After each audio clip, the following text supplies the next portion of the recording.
Hello everybody and welcome back to another amazing episode of Guapish, and today I've got a special video for all you trailblazers out there. And no, I don't mean the basketball team. Today we're going to be doing a Honkai Star Rail Ultimate Animations tier list, and joining me on the Astral Express we've got our number one Hoyoverse lover, Jackson. What's up? I play every single Hoyoverse game except for Honkai Star Rail, Honkai Impact the Third, Zenless Zone Zero, Genshin Impact, and that gay one, Tears of Themis. Dude, we have a wealth of knowledge in this area alone, but it doesn't end here, because up next we've got Tanner.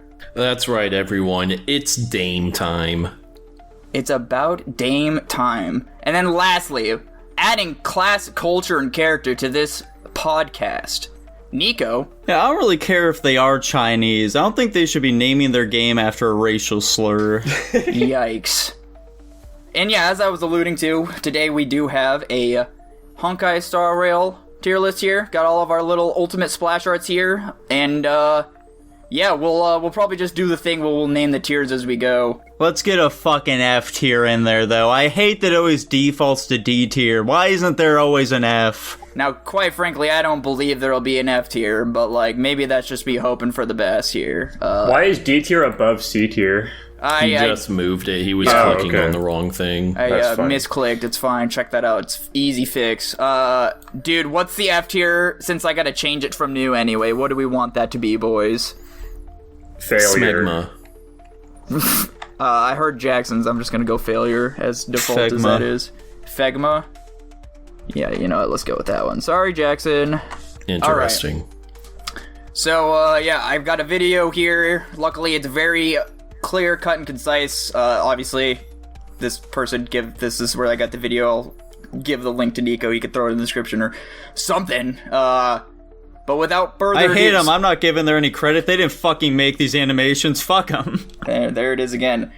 So yeah, I'll just be going through the animations. If you guys need to see it again, or you need me to pause it at any given point, obviously I'll do that. And then, if you guys need any other info, I'll do my best, but, no guarantees. I don't know most of these. So, are you guys ready? Yes. Yeah. Alright, here we go. Rules are made to be broken!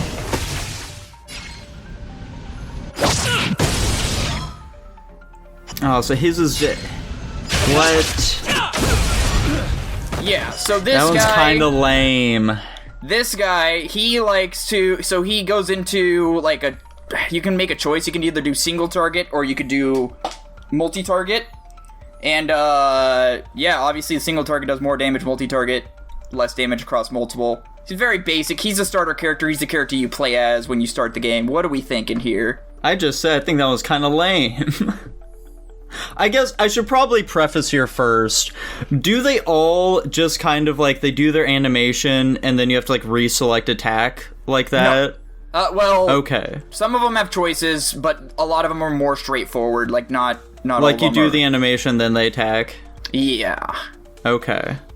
Dude, good luck finding this fucker on all those tiny-ass PNGs. I know where it is. It's fine. I've spent a lot of time doing this. He's right here. What are we thinking, Nico? That's just like a D tier, so Yeah. I was not a fan of that one. Yeah, since it's the first one, I'll be a bit generous and go D tier as well. I don't think it's D tier, but also I'm gonna assume that there's gonna be a lot of bangers here, so this is a relative scale, right? I'll say D tier is like... I mean, this is a Hoyoverse tier list, so realistically, it's probably going to still... Most of these are going to be really solid, so I'm going to say D tier in comparison to the rest of them, presumably. Yeah, I just like the voice line particularly. I guess I need to cast my vote. I like the voice line. I don't think it's anything crazy. It's short and simple. I'd personally give it a C. What do we think for D tier, guys, since we're on the subject? What do we want here? Demonic. Demonic. I don't know about that. No. Dang. Dick cheese. I'm gonna go with dang. We already have... We already have one kind of close to that. I guess as a preface, the reason I created this tier list is because I'd recently been playing Honkai Star Rail, and I think the animations are really good, because there's not too much... If you can't tell, it's turn-based combat, and there's not a whole lot else going on, so it has to go into something, Yeah, you know? it's Persona, we get it. I guess so, dude. Anyway, without further ado, same starter character, different pathway, I guess, and I'm not gonna get into the weeds about what that means. Is that a dog on a D20? No, I think that's a imp or something. I'm not entirely sure. This game does have a gambling arc or something, I think, so that's pretty fun. Fascinating. Here we go. Lance ablaze. Flaming lance. Forward!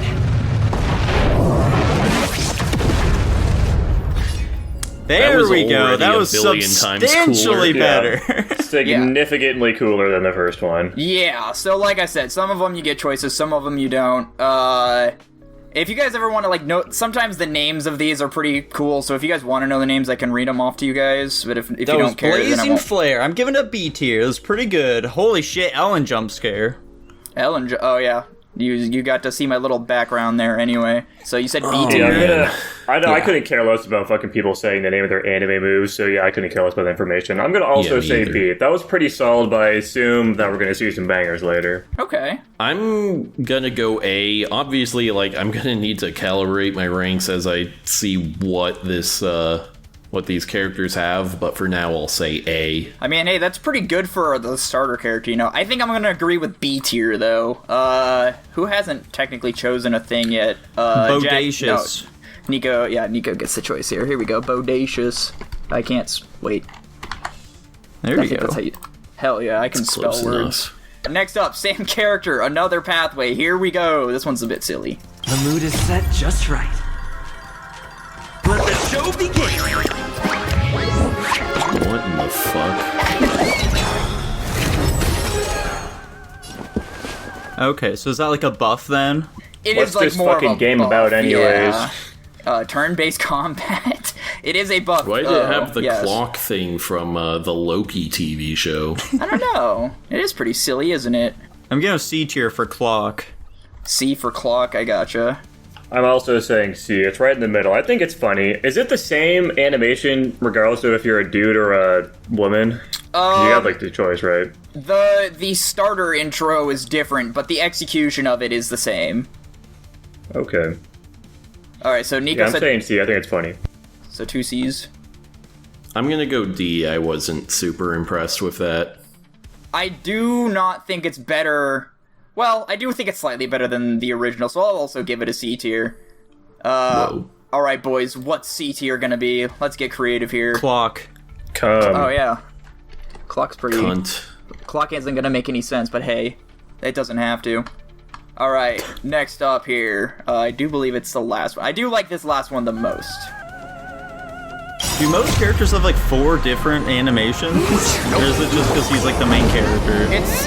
If you've ever played Genshin Impact, it's because the main character is, like, allowed to, like, change their thing. So, yeah, that was Mem. This little thing right here, it's Mem. I think she's really cute. Anyway. Did we That get one's that? kind of whatever. I'm giving that like a...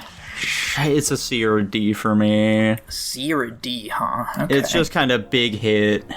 Yes. I'm saying C on that one. I think it's kind of funny too, but like I'm not crazy about it. Yeah. It's very jarring looking at these without any context. Like, why the fuck does this guy have some pretty pink little creature that Dude, I smacks wish I down on knew. things? I don't even have the Lance one yet. I just have the first one.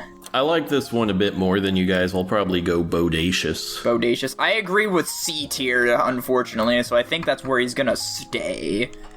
So yeah, and I think I'll try to speed this up a bit because Rules are made to be broken. and that's literally the only thing different, so this is gonna go a little faster. And I don't think Hot you guys need damn. to see the rest. What do you I think? say let's not even bother ranking. Yeah. Let's just what- toss them in the same place as the Toss 'em. I last agree. ones. Let's go, dude. Where is it? This one. I don't even think If she has a anything- voice line in this one. If anything, I personally would put them 1 point higher since she's hotter. Unless everybody else agrees with that, I can't do that. So No, let's just move on to the next yeah. one. March 7th. Here we Try go. hard sometimes. Wait, that's her Check out name? this awesome move. Yeah, I'll get to that in a second. Oh my god. There we go. Yeah, so the reason behind her wacky name is they found her frozen in quantum ice or something, and that March 7th is the day they found her, so that's what they decided to name her, I guess. Quantum Ice. Yeah. Dude, I was found inside my mom's vagina on fucking November 9th, and they didn't name me that shit. I mean, hey, to each their own, dude. They made their own choices. Anyway, what are we thinking of March 7th, guys? That one's a little silly. I'll give it a clock. Yeah, it's a clock for me too. I'm saying D. I'm not crazy about that one. I think it's fine. I also think it's pretty clock. She's pretty useful, though. I like her for a starter character, you know? She's an Amber, I guess. Amber's way hotter. What the fuck do you mean? Anyway, March 7th again, here we go. Do. Azure Dragon, White Tiger, eating less cum. What's this? Did she just say eating less cum? Eating less Carbs. Oh. What the fuck is the shit going on prior to her doing the attack? I don't know. That's I'm her assuming training it's arc. some, I think it's some training thing. So this is like her hunt pathway, so it changes her thing. There's only this and one other character this happens to. This doesn't happen to any more characters, I promise. Where are we thinking of hunt path March? That one's also whatever. I'll give it a clock. I'm saying C on that one as well. I like it more than the first one. I'm Yeah. gonna go dang. I like it more than the other one, and I think it averages out to there anyway. So she goes in clock, I suppose. Alright, I think... Here The it is. truth of life and death, revealed in an instant. This sensation is but a vision.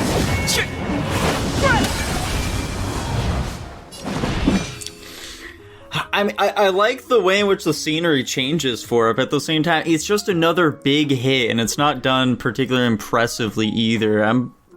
Yeah, it's kind of whatever for me, honestly. It's between a clock and a dang again. Yeah. I'm saying C because I do like the environment shit, but yeah, the impact just really doesn't have a lot of impact, for lack of a better word. You could say it lacks some Genshin impact. Anyway, Tanner. Yeah, I agree with what these guys are saying. I'll go dang. Dang, okay. I say clock personally. Nico, you said clock as well? Yeah, sure.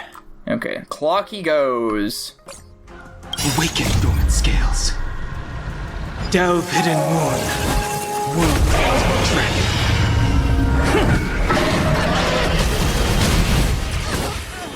Here we go. And see there, we're already getting into the more detailed ultimates there. So what are we thinking of Inhibitor Lune Don Hung? I thought that one was a bit cooler than the others. I'll probably go a Bodacious. I like that they decided to make it feel a bit more impactful by giving it like a triple hit. Okay. Bodacious from Tanner? Nico, Jackson? I'll say B as well. I think it's pretty cool. Yeah. It's Nico? fine. I'm still not a huge fan of it, though. I'm gonna go clock again for this one. I agree with Bodacious. I think this blows the ones in clock out of the water, personally. But yeah. Let me know if you guys... Are you guys able to hear the video, by the way? I'm just trying to... Yeah. Okay, cool. Half the purpose of getting it in English was because I thought the voice lines impacted it. Anyway, here we go! Oh, don't worry, man. I'm hearing them every time they say, "This is my final attack!" Mighty Mother conceals its desire to control the heavens, and I'm no exception. There we go. What are we thinking of Himiko and her giant space laser? That one's pretty decent, honestly. Like, the Yeah? fucking impact for that one was much stronger than these previous ones. I'm even that a Bodacious. Okay, I'm saying okay. A tier on that one because one, she's hot, and two, because it really just shows her personality very well. You know, Yeah. she's just presumably she's some character of importance in the story in a position of power, and it You displays could say that well. that. Yeah, I agree with A. That was a really solid explosion. I do like A. I do love her sipping tea and, like, you know, just... Yeah, it all comes together quite nicely, in my opinion. Dude, let's rename A, Oh, yeah. and we're gonna make it everyone's vocabulary word for the day, autarky. Autarky. I think there's another U in there, actually. Hold on. I think that's about... No, I think you had it right I the think it first was time. right. Holy smokes. Put me in a spelling bee, coach. I'm ready. Alright, here we go. Next. You know nothing of the weight behind this power. Witness the stars shatter before you. Survive or be destroyed. There is no other choice. There we go. That what are we thinking one of Welt? was pretty sweet. I like that one. I'm willing to give it autarky. Alright, I got an autarky from Nico. I think I agree. Okay, that's 2 autarkies. Tanner, you gonna agree with them? I think I agree as well. It had a good, like, pacing to it, and where it was, you know, the way the attack evolved over time and whatnot. Oh, yeah. I agree. And, like, what's funny, too, is, like, the ultimates ultimately reflect these people's, like, personality and character, and I think that's very funny, and you guys will... Well, I would say you guys will come to find that out later, but you guys also know nothing about these characters, so I won't say that. This guy's smart. He is... Yeah, that is... Yeah. Moving on. Is that all you got? Let me pay you back tenfold!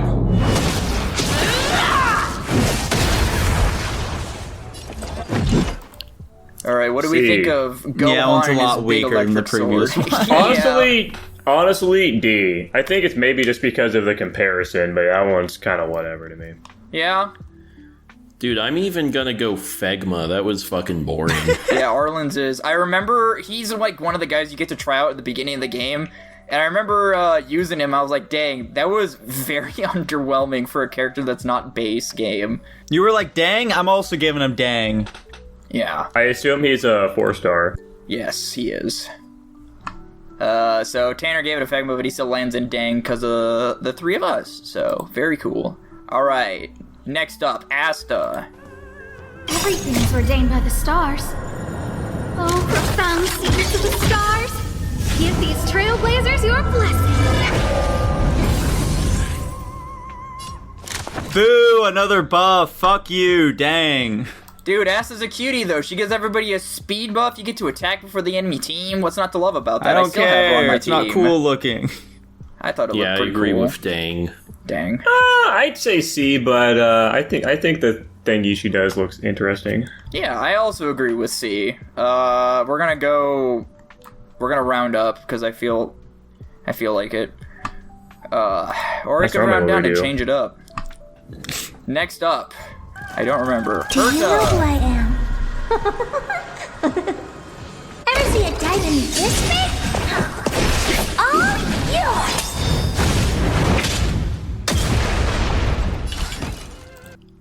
What do we think of Herta?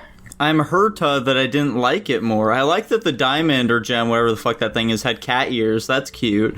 But, like, yeah, it just wasn't all that impressive. I'm giving it a C. Yeah. Yeah, I like the idea, but the execution didn't really work for me. Yeah, I agree. I'm saying D. It didn't have much going on, so I'll go C as well. She's a peculiar character for sure. I don't really know what else to say about her outside of that. I'd like her to Herta me. Jesus. Dude, you already tried saying that one and we didn't laugh. I said something else. I said Herta me how much I didn't like it. Oh, I thought you said something when she first popped up. No. Anyway. Curiosity is a dangerous thing. Oh yeah, I forgot this is all technically the other character. I'll give an explanation here in a second. Nah, we don't need an explanation.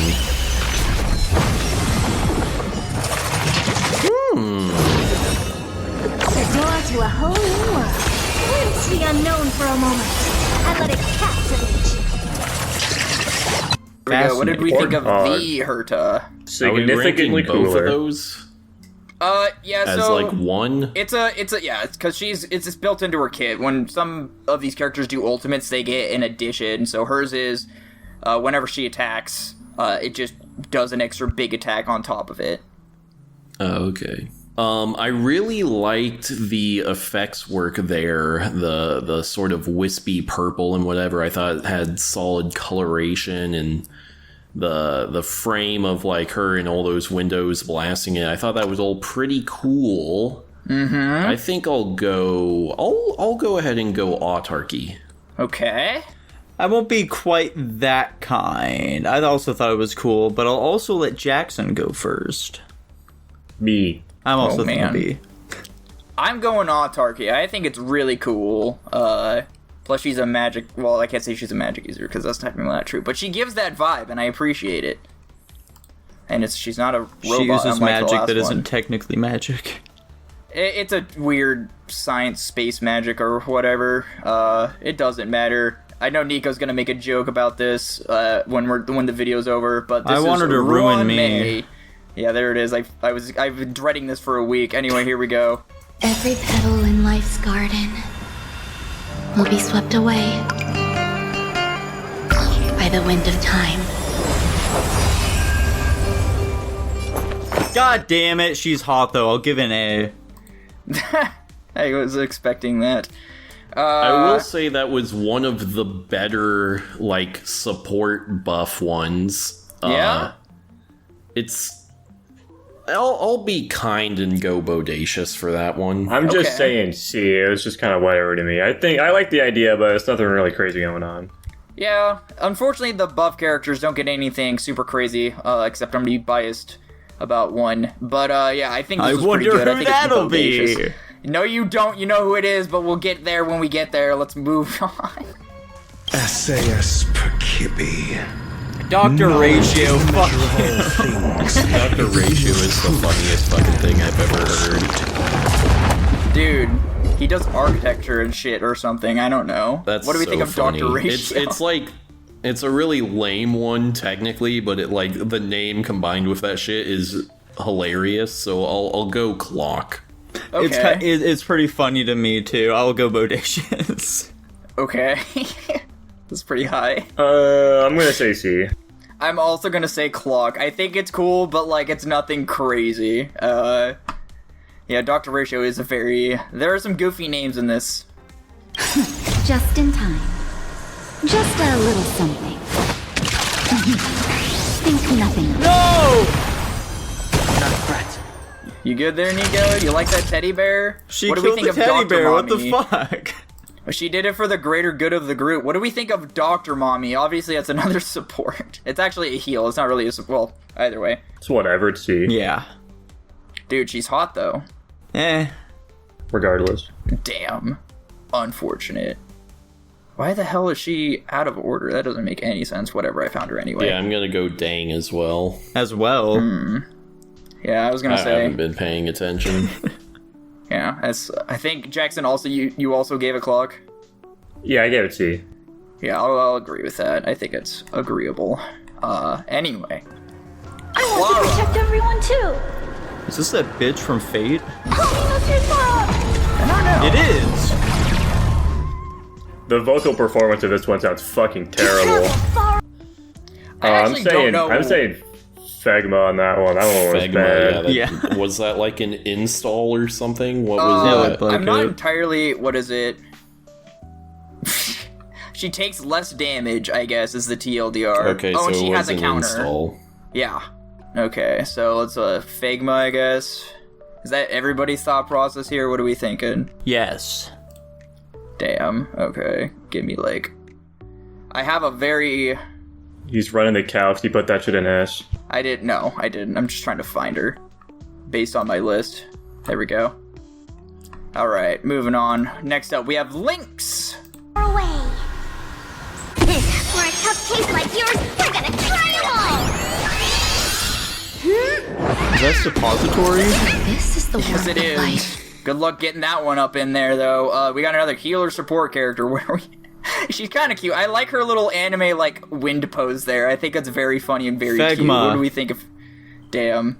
I'm not going that far. Yeah, I'm saying C. I think it's kind of cute to take that big pill. I do think it's funny. Maybe I just missaw, but it was like that big ass looking heal, and there's like 100 HP. Yeah, I mean it scales obviously, but yeah. Tanner? I know, but I still just think it's funny.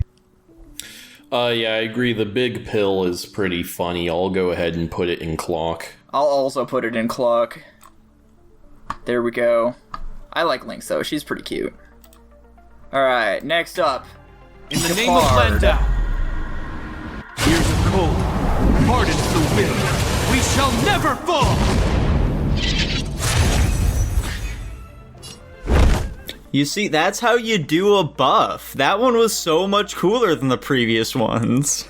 What can I say, dude? He's like a fucking ice knight or something. I think I know where he's from, but regardless, what do we think of He's Japard, from everybody? Honkai Star Rail. Well, yeah, anyway. I'm giving it bodacious. Okay. I'm also saying B. I think that one was cool. Yeah? I agree. I also agree, dude. Holy smokes. Is that the first time we've ever all agreed on the same thing in Guapish podcast tier list history? I think so. It might just Holy be. smokes. I'm glad I could be the one to unite us. Anyway, speaking of uniting, let's move on. Ready to lose yourself? Fight it or rock with it. My music. That's a pretty fucking sweet weapon. Conquer us all. Oh, hell yeah. The attack was just kind of whatever, though, Clock. Yeah. I like how it made a guitar noise when she clicked it on the ground after the attack. Yeah. Oh, yeah. Crazy attention to detail, at least in the cutscenes. I'll and go cinematics. bodacious. I'm also saying B on that one. I think that one's interesting in just in the sense that it's maybe a little bit more different. I like the music introduction. I don't know why, I do like servals a lot. There's no reason to why I should, I just do. That's because you think she's hot. That's part of it. Also, she fulfills the color schemes. Next up, What did that big hand do? What the fuck? you better find out.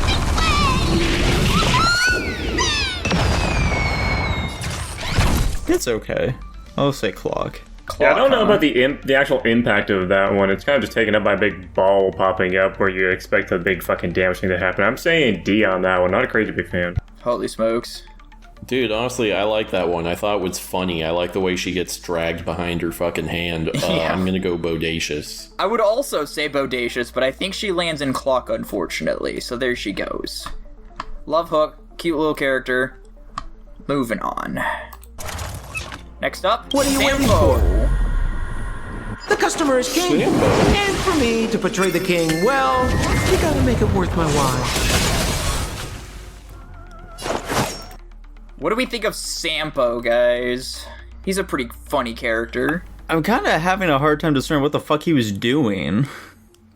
I assume he's trying to, I guess, appeal to their romantic interests, for lack of a better word. He blows them up and then he dices them up with his knife. Yeah, so when you're introduced to this character, he's just kind of like, tries to charm ya, but his signature is like those smoke bombs, and he's like I can't say he's two-faced, but he's pretty close to being two-faced. But he's like a funny, charming kind of guy. He's got a lot of charisma. I like that one. I think it's funny. I'm saying B. Yeah? I thought that one was kind of lame, and also I wish he would shut the fuck up during it, so I'll go dang. Unfortunately, he likes to talk a lot, even in the game, because he's always weaseling himself out of situations. Nico? I'll say Clock. I will also say Clock. I like Sampo to an extent, but for the most part, he's just annoying. Next up, we've got Luca. Where's the applause? Or Lighter. Opponent worth their salt. Let's see some sparks fly! Man, the startup's really cool, but some of the effects for that final hit are nice, but I wish we would have seen a much closer shot of him actually hitting them is the problem. Yeah, it does lose steam pretty quickly, I agree. I'm saying C on that one. C? I'll give it a bodacious. Okay. Nico, I'm gonna say Clock. I'm also gonna say Clock. I agree with Nico. It starts out pretty epic, but then it kind of just turns into whatever there at the end. Okay, next up here, Branya.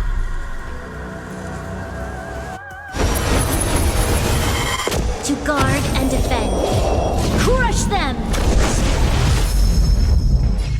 Lame! Dang, what the fuck? I expected so much more there from the wind-up, and then it just ended, and that made me kind of sad. Yeah, she's kind of a wet towel, or I don't want to say wet towel, wet blanket kind of character too, so it doesn't help. D. Yeah, I'll go dang. Yeah. D for disappointed. Nico, did you also say dang? Yes, I'm the one who said it initially. That's what I thought. Yeah, she's a character. Alright, next up, Pela. I don't know how to fucking say that name. Time for good old counter!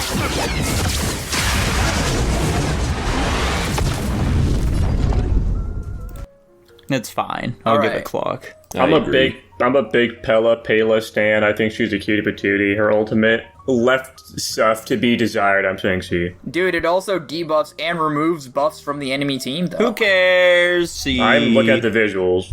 Damn. So C. Tanner? Everyone said C. Okay, fair enough. Alright, next up, I'll free Sela. you from your chains. Disappear among the sea of butterflies. Illusions of the past.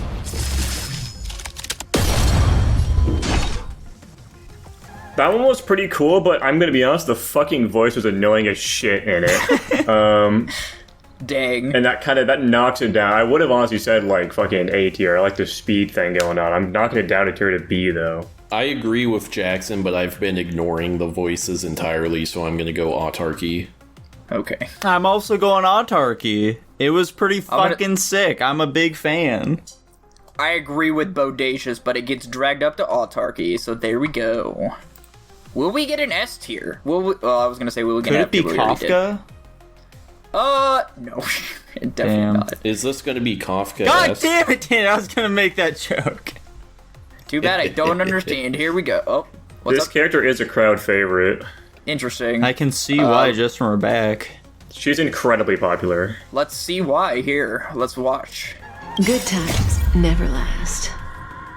Time to say bye. Boom.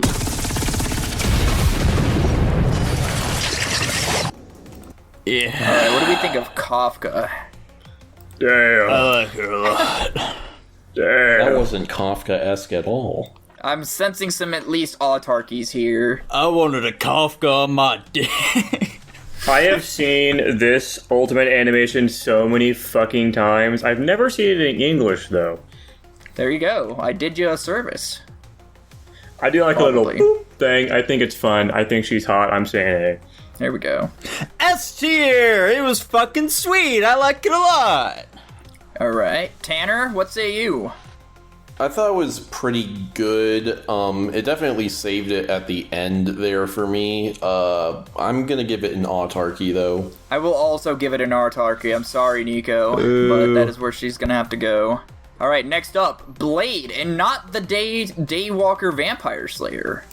That paradise may be unreachable for me. Savor it in my place.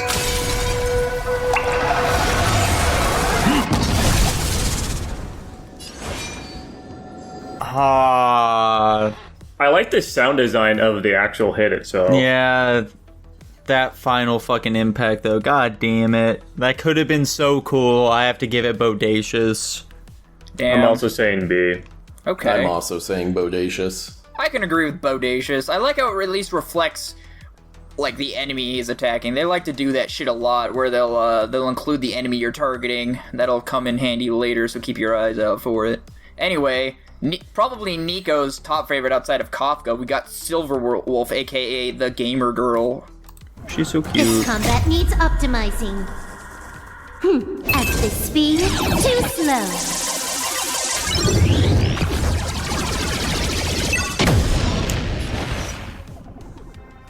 Alright, what do we think of Silver Wolf? As Jackson keeps saying, because he's a hater, but unfortunately this time I have to agree with him. I don't like her voice very much. That's kind of a detractor, but it was fun. I'll give it a Bodacious.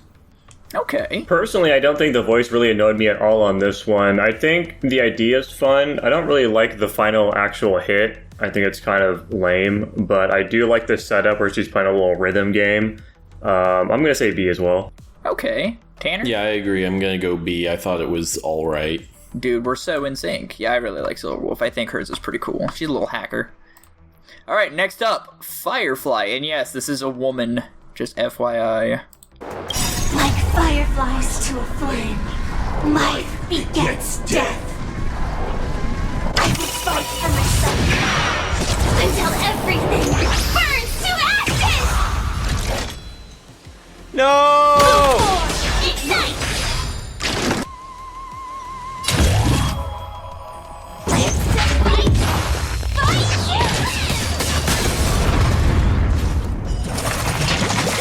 Alright, what do we think of Firefly? She had a solo and a group attack. Fucking install supers, die. I fucking hate you.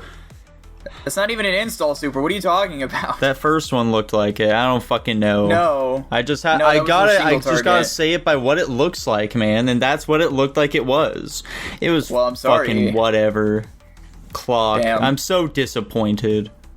What's really funny is I've never heard the term install before prior to this podcast. What the fuck does install mean in these contexts? It's just like a buff. Typically in fighting games, it's like the character just like has a transformation or something like that where they get new moves. It's not even an install. It's a yeah, that's what it looks like though, Dylan. I don't fucking know the mechanics of this game. That's why. That's what I'm here for. I think the actual hits leave a bit to be desired, but I do like the transform. I think that's a cool animation. I'm saying B. You know, for an install, it was pretty neat, I guess. I thought the multi-hit was a lot cooler, so I'll go Bodacious for it. I'm gonna say autarky, so I guess she goes there. For that first one, it looked like they were really working their way up to something really cool, then they just fucking kill all momentum. To each their own, I suppose. Anyway, next up, Sushang. Take this! Shape of Taishu! Rise Phoenix!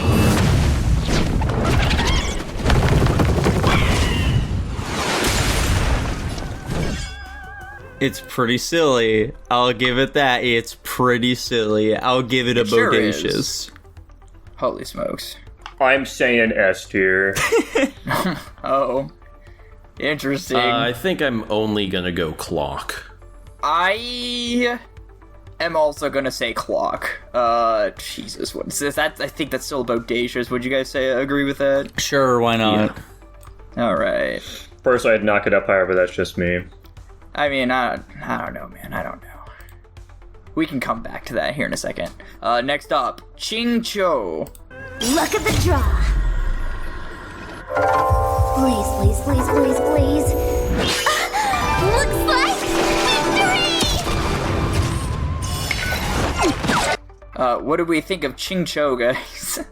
Yeah, guys like Mahjong? Yeah, it's Mahjong. It's a very, like... I don't know, that one's kind of whatever, honestly, to me personally. It's kooky, I wish she guess. bored them at the end since she turned herself big. That would have been funny. Yeah, I'm gonna say D. I'm not crazy on that one. Yeah, it's cute. valid. I'll give it a Clock. Yeah. I think I'll go Dang as well.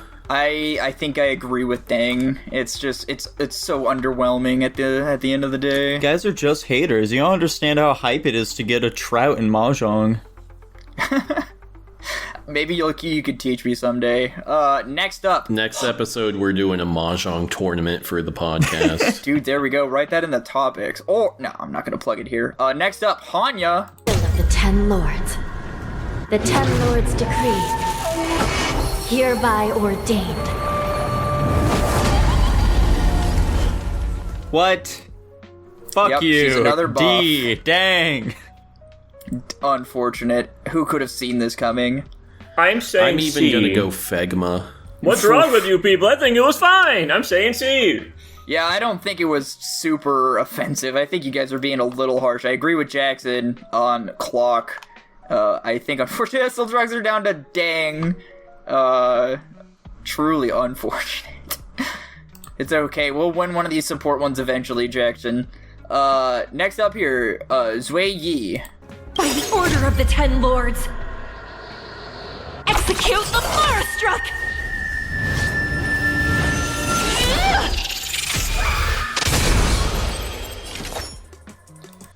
Why did it do the scream like it's cool. Fucking Ramiel from Evangelion? I don't know, dude. It was because of the big Oni mask or something behind the dude she was attacking. What do we think of Zui Yi? That was definitely like some 4-star single target animation. I think it was still pretty cool for what it was, though. I'm saying B. Yeah?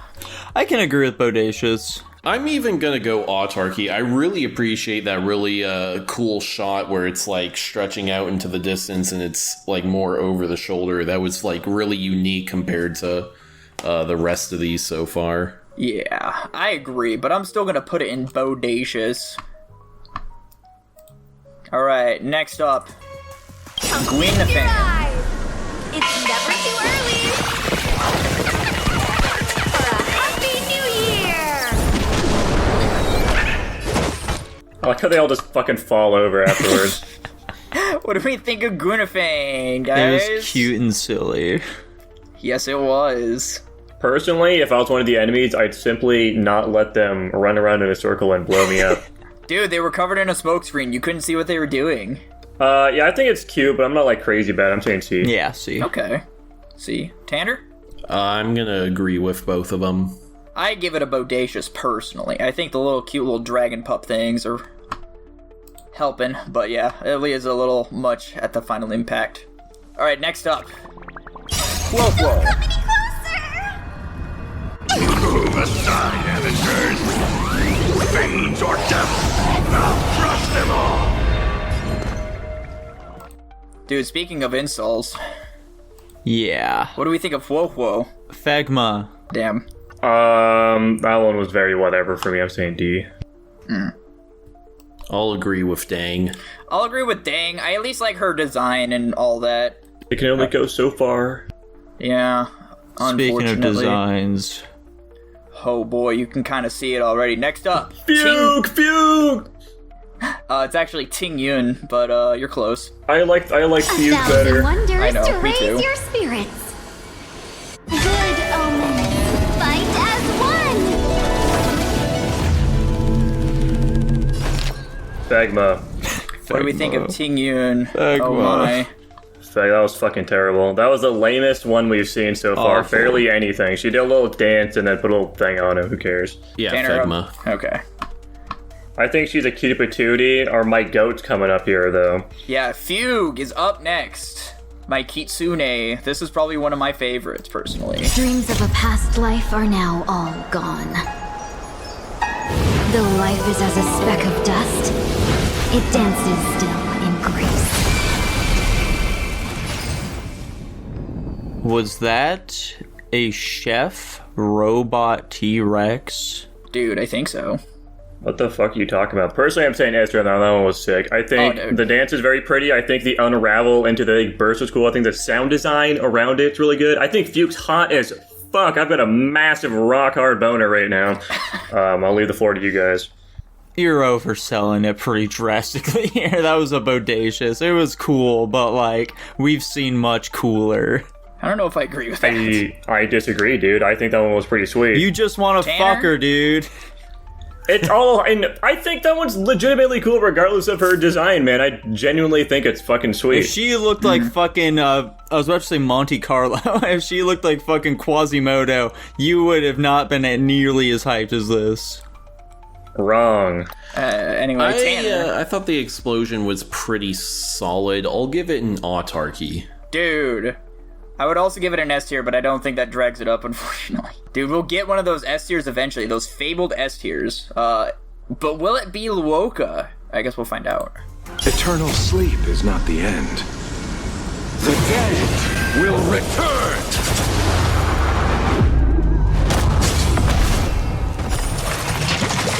I was so scared it was going to end at that initial hit and be super lame, but it went on a little more than that, but it was still kind of lame. I'm giving it Clock. Yeah. Yeah, I agree with Clock. I also agree. I'll agree with Clock. I think that's a fair placement for it. Alright, next up, Yan Qing. Practice is over. Swords descend!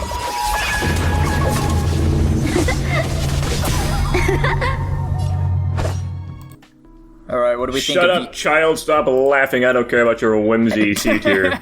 I'll go one further. Dang, that wasn't very good at all. Oh, really? Tanner? I'll go Clock. I thought it was bodacious, personally. I think this is a little better than some of what we've seen, but it lands in Clock regardless, so there it goes. Alright. Next up, we've got All Fujuan. things in this world have their laws. Yet stratagems, constellations, are human creations! What do we think of Fujuan, guys? That shit was pretty killer. I'm gonna kick us off with an A. Dude, holy smokes. I see this bitch a lot. People really enjoy her, so I was expecting something pretty fucking mid, but damn, it was pretty fucking sweet instead. I'll say autarky too. Ooh. Tanner? Yeah, I agree. That was a really solid explosion. I'll go autarky. Damn, I personally would also give that an S tier, but she lands in autarky, so there we go. Alright, moving on. Next up, The truth burns clear as a flame. Oh. Everything in this world is merely fleeting. God damn it, why'd it have to be bad? I'll say clock. She's hot, man, but yeah, no, I'm not crazy about that one. I'm saying C. Yeah, I think she's just a debuff character, unfortunately, so she's kind of like Pela in that regard. Do you think she probably stink good, though? Probably. I think she does like incense attacks or something like that. That's why I'm asking. I'll go ahead and go bodacious. Okay. If somebody else said a ranking, I didn't hear it. We all said clock. Damn. I think that's bodacious personally, so I'm gonna bump it up there. Make things evened out. We got a little too heavy in the clock region. Next up, continue on. Maybe that's because Honkai is just mid. Radiance. Maybe. Heed my word. Show no mercy! This is just Naruto. What the fuck? That's just what Sasuke does. Dude, this isn't Naruto. This is Honkai Star Rail. What do you mean? They ripped off Naruto. I'm saying dang. Holy smokes. He might be on to I would something. not go that far. I'm saying B. That one's cool. Okay. Tanner? Yeah, I'll agree with Jackson. I agree with Jackson too. B it goes. Alright, next. Bailu. Time to show you. Holy smokes. What's in your prescription? Not threat.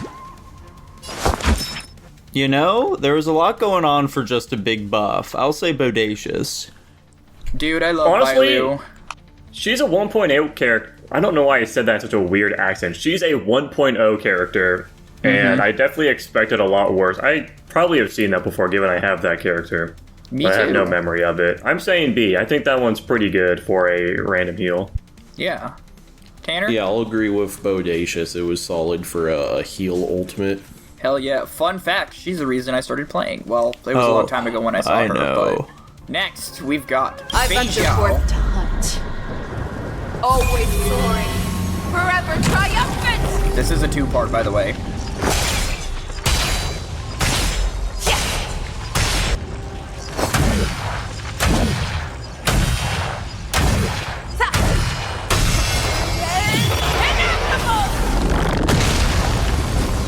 Just get rid of the dumb shit where you need to press stuff. That just killed any momentum the super had. Oh my god, clock. Interesting.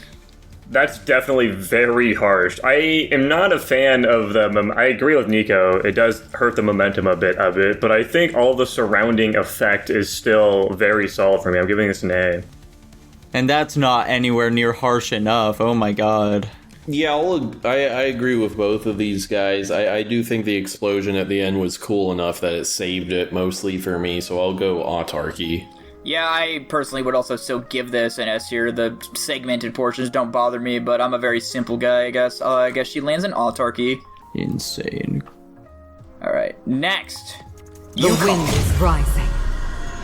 Cloud kites, formation! Bolt from the boot!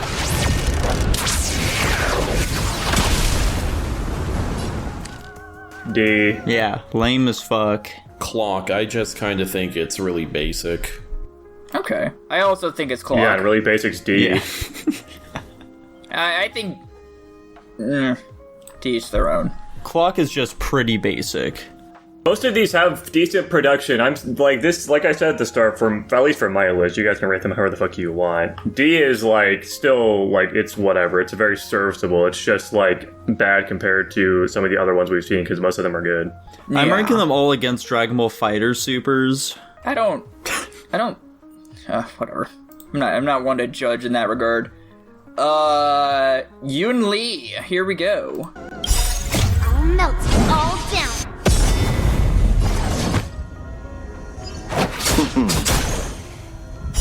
Clouds severing mountains.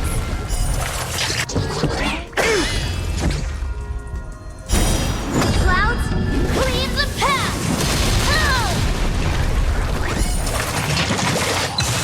There we go. So she is a attack and counter. Okay, Jackson, let's say it in unison. I appreciate the feat. It's fucking lame. Yeah. It's fine, I guess. Clock. I'm saying B. I don't hate it. I think it's interesting that it's got a few different parts of varying scale. I think the character's cute.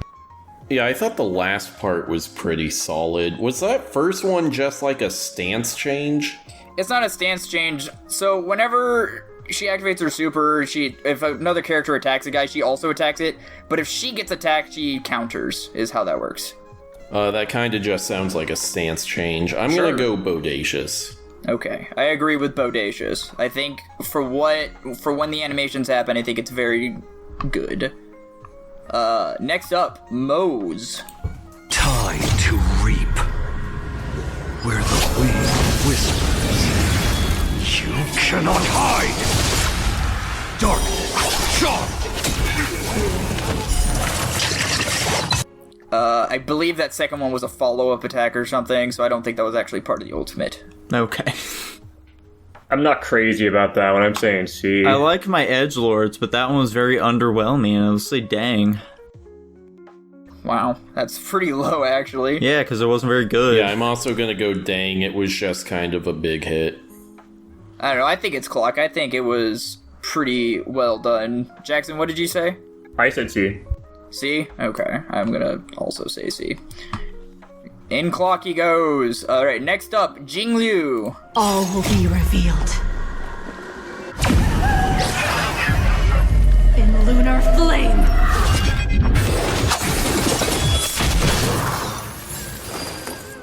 Alright, what do we think of Jingliu here? You know, it's kinda cool. They were cooking just a little bit with this one. Not that much, mind you, but just a little bit. I'll say bodacious. Okay. I like the touch with her eyes, like, going all glowy when she does her attack. I think this one's cool too, but it's nothing like crazy for me. I'm also saying B. Okay. I thought the setup was a lot better than the actual hit. I'm gonna go bodacious. I'll also say bodacious. Look at that. The setup being better than the hits how most of these goes, unfortunately. Yeah.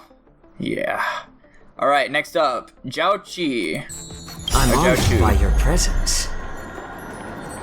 Since you're already here, why not have a meal? Alright, what do we think of Jiaoqi? So it's definitely creative. I like how he makes like a little fucking yin-yang thing there in the battlefield, but at the same time, it was good, but it wasn't all that great. I'll say bodacious for those two. Okay. Jackson? I'm gonna also say B. I don't really have much to say about it. Okay. I wasn't very impressed. I'm even gonna go clock. That's crazy. I'm also gonna say bodacious. Alright, next, we've got Gallagher. Good brew.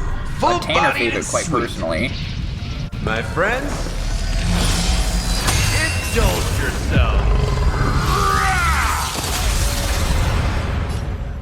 It ain't over. And that little bit there at the end is his ultimate changes his basic attack, so that doesn't, you can ignore that part. C.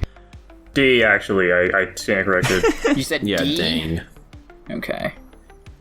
Now That's look two for who's dang. being harsh. It was fine. Like, it was just a big hit again, but it was at least framed well. I'll give it a clock. I'll also give it a clock. I don't think it's quite, well, no, I agree with Dang, unfortunately, now that I really think about it. Unfortunately.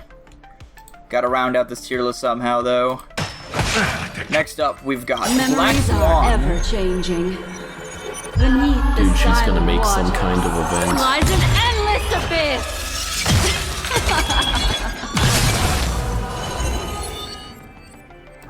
Alright, what do we That think was of... pretty fucking sweet. Yeah, that was cool. Yeah, Black Swan's pretty cool. I used to see ads for her a lot, too. That's the only reason I know who she is. Yeah, it definitely changes up the atmosphere, makes it shit pretty sweet. I also like all the hands. Big fan of lots of hands. I'll say autarky. Okay. Jackson? I agree. Oh, Jackson? I'm not as crazy about this one. I think it's cool, but it's nothing like super special for me. I'm saying B.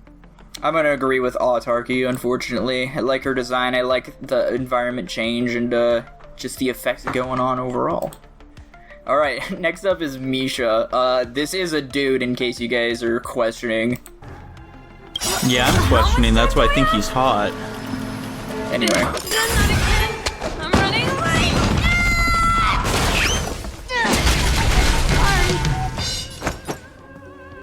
It's been a while since we got a comedy one.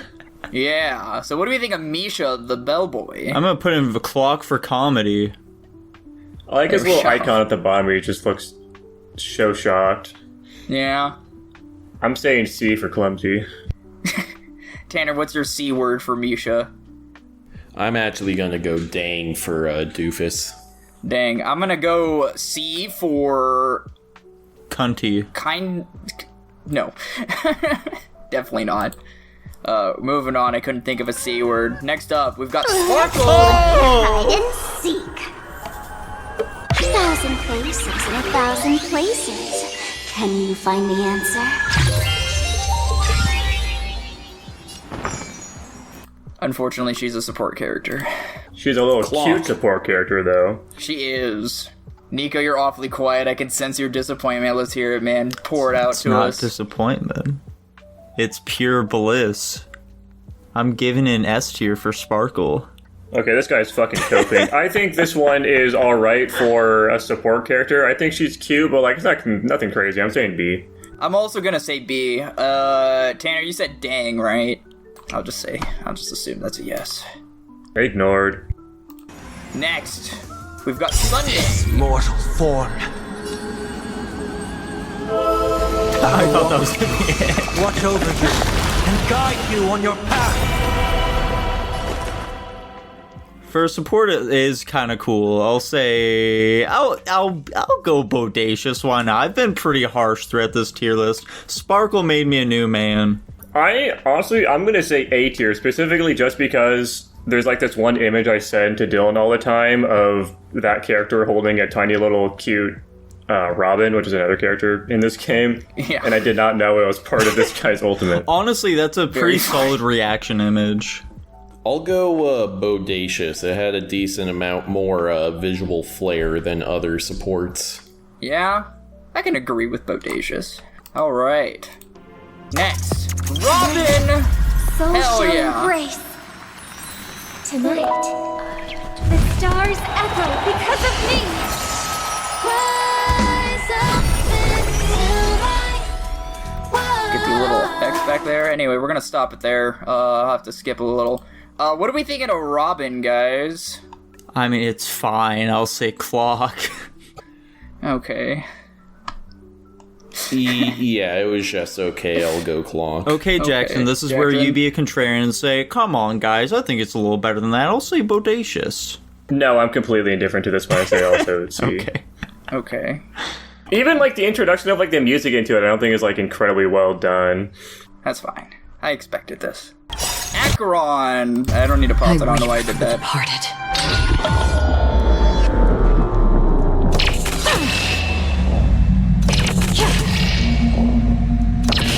Justice reigns.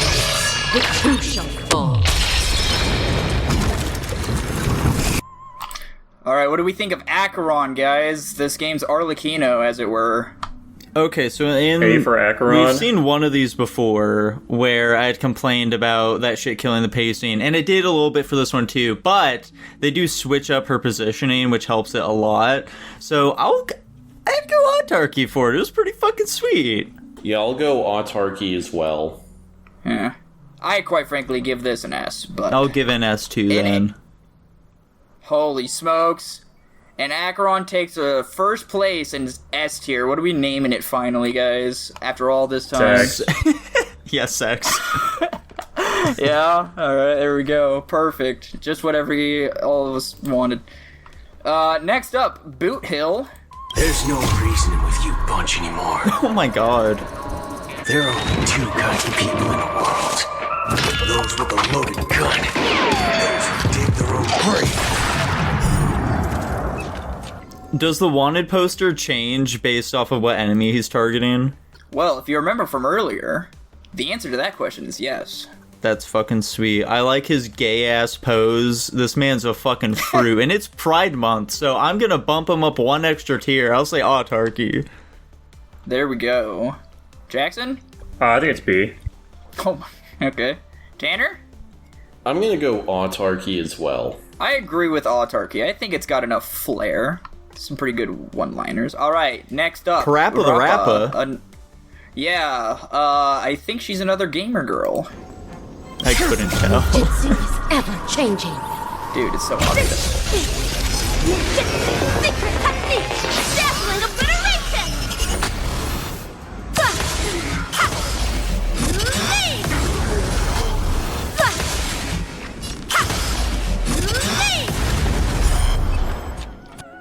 There we go. What do we think of Rappa?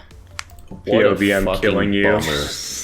Bummer. Holy smokes. I have an unpopular opinion. Cool big dive, but then she just lands and goes into her gamer vision. That fucking sucks, dude. I'm gonna go dang. Holy smokes. We got a hater over here. Anyway, Nico? And I'm hating up a storm too. I wholeheartedly agree with everything Tanner just said. Dang. This is so sad. Jackson? I think this one's more inoffensive. I'm saying C. I personally say autarky, but, you know, overruled, I guess. Alright, Topaz and Numby. The market is unpredictable. Ah! Right! Investing in victory means playing the long game!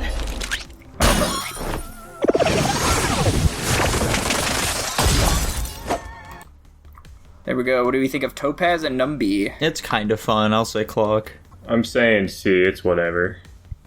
Yeah, I'll go clock as well. It's a little funny, I guess. I think bodacious, but, you know. Look at how fucking middle heavy this shit is. Dude. I'm trying. I'm fighting hard for these characters, but nothing's happening, so... We'll see. Next up, Aventurine. Urine. What the fuck did that say?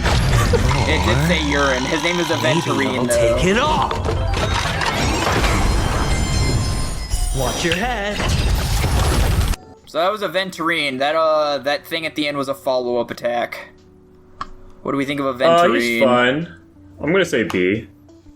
Okay. I'll go B as well. I'm gonna go clock. It's a little interesting, but like not quite enough for me. I think bodacious is a fine place to put him. Next up, we've got Jade, Dami Mommy.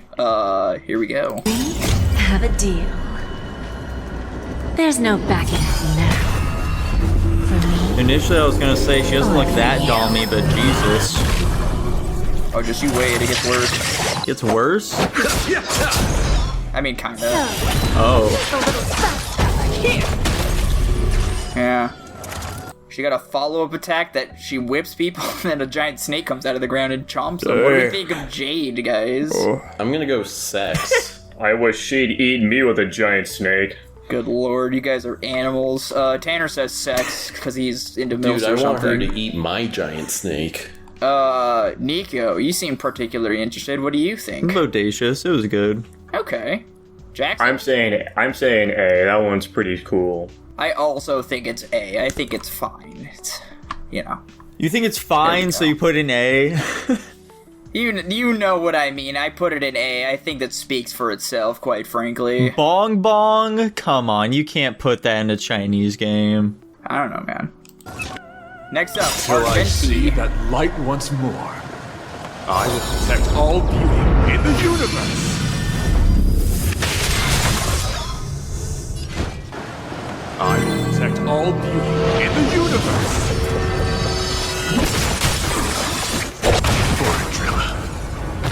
Okay, there we go. Now I understand why that first one was so lame initially. It's because they were saving it for his buffed version. Okay.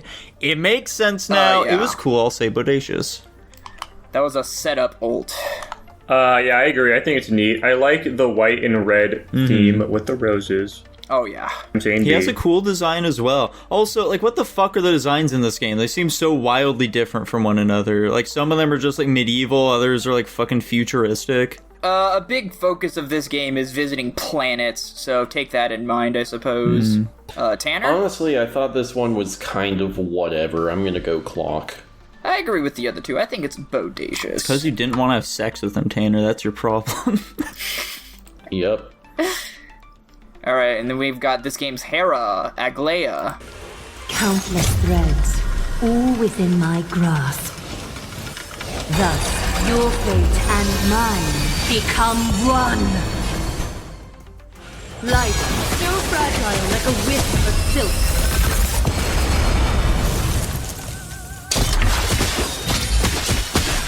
What do we think of Aglaia, guys?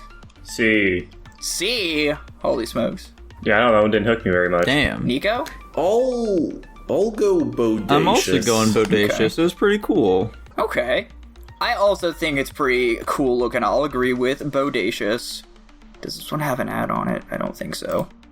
Oh, cool. I'm gonna get out of this one then. I'm not gonna... We could cut that out, but I'm not gonna worry about that. Alright. Now this is the one where I might have to do a little reading, so forgive me. So we've got Hyacine. And this is in Japanese, just a warning. But the subtitles are in English, so that's fun. Yay. このかすかな光が影も雲も押しのけて晴れ渡る空をもたらしてくれますように感謝します What do we think of Hyacine, guys? It's a little cute. I'll say, you know, I'll be extra nice to it. Again, Sparkle made me a changed man. I'll say bodacious. Okay. I'll also say B. I like that it's a 2-part heal and attack, and I think it's kind of cute. Mm-hmm. I wasn't really impressed all that much. I'm gonna go clock. I agree with bodacious. Now, I'm not trying to skew the rankings here, but if I told you that the attack was a follow-up attack, does that change anything? I don't care. No. Okay. Moving on here. What is it? Anaxa is next. Oh, literally the next one. There we go. 見よ舞台の幕開けをこの神業で精錬を極め万物を再構築してみせましょう What do we think of Anaxa, guys? Was that Yggdrasil? It's kind of cool. Oh my god, Ellen again. Oh boy. It was like B tier, bodacious. B tier, holy smokes. I kind of fuck with that one, dude. I kind of fuck with that one. I think the setup's interesting, and I think the impact worked pretty well. I think it's cool looking visually. I'm saying A. Holy smokes. Tanner? That one was almost a bit too cluttered for me. I think I'm gonna go bodacious. Dude, personally, I'd give that an S. This was the guy that inspired me to make this tier list. Big sad that he didn't make it. Oh well. Alright, next up here. We've got Castoris. I'm hoping this will be the S tier. If this is not the S tier, I will cry. This will be so sad. We already have an S tier. We don't need another. Sure we do, dude. Alright, here we go. 神聖を抱きしめてボリュクス私たちを守って死よ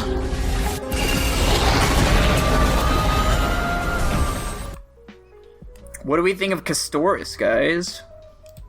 Yeah, that shit's fucking awesome, so I'm saying S. Hell yeah. That's what we live for. Yeah, I agree. That was pretty friggin' sweet. I'll go I'll sex. also go Hell sex.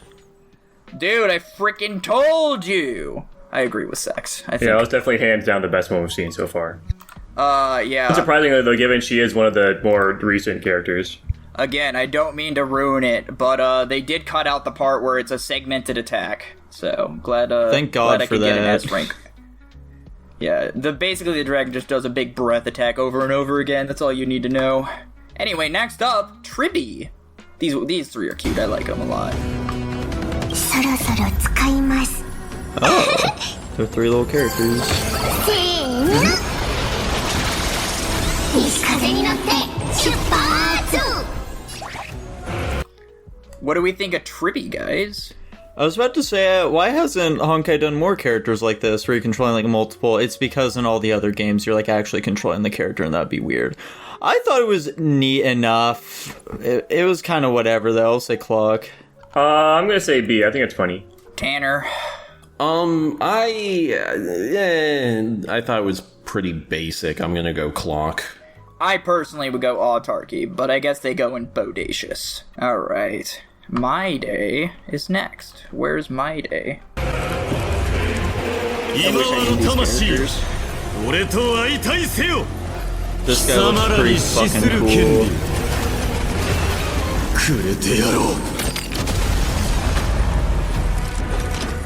Alright, what do we think of My Day, guys? Alright, so that man easily has the most aura of any character we've seen so far. Oh, and as we know from current anime trends, I mean, you guys have seen the recent Anime Awards news, like, all you need for a top-tier character is height, moments, and aura, so I have to give him sex. Interesting. Jackson? That one was pretty fucking killer. I am definitely tossing up between sex and autarky here. I agree. Let's go for it. I want to do an S tier. I think that'd be nice. Really balance it out. I'll say sex. I guess I'm a hater. I wasn't really all that impressed by that one. I'm gonna go bodacious. You have been on record to be a hater. Yeah, I think it was really good. I'm gonna put him in sex as well. Alright, next up, we've got, damn, I really wish I could remember her name. Cypher, the cat thief. Cat burglar. Whatever. 遊びはここまで。一人なら嘘でも、万人なら本当になる。ほら、騙された。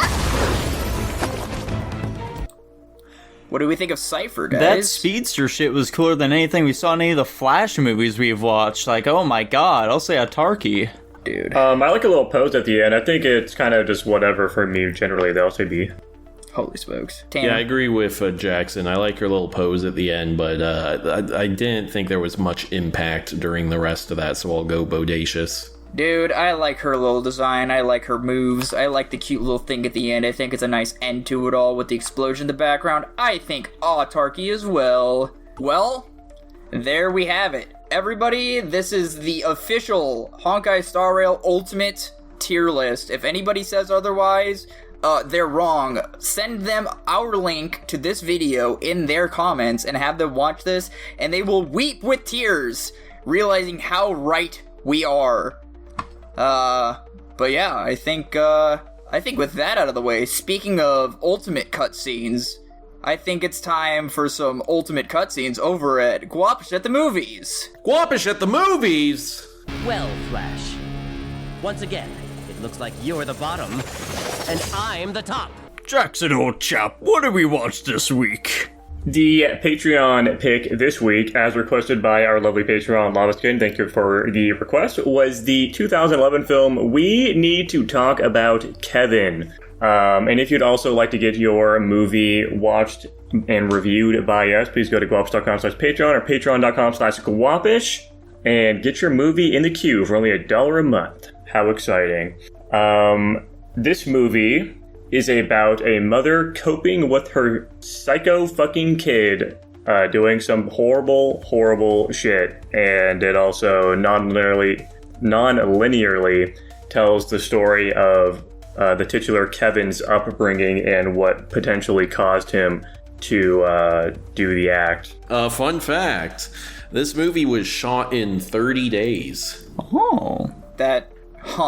My favorite part of the reviews is when Tanner forgets he's supposed to do a fun fact and panics.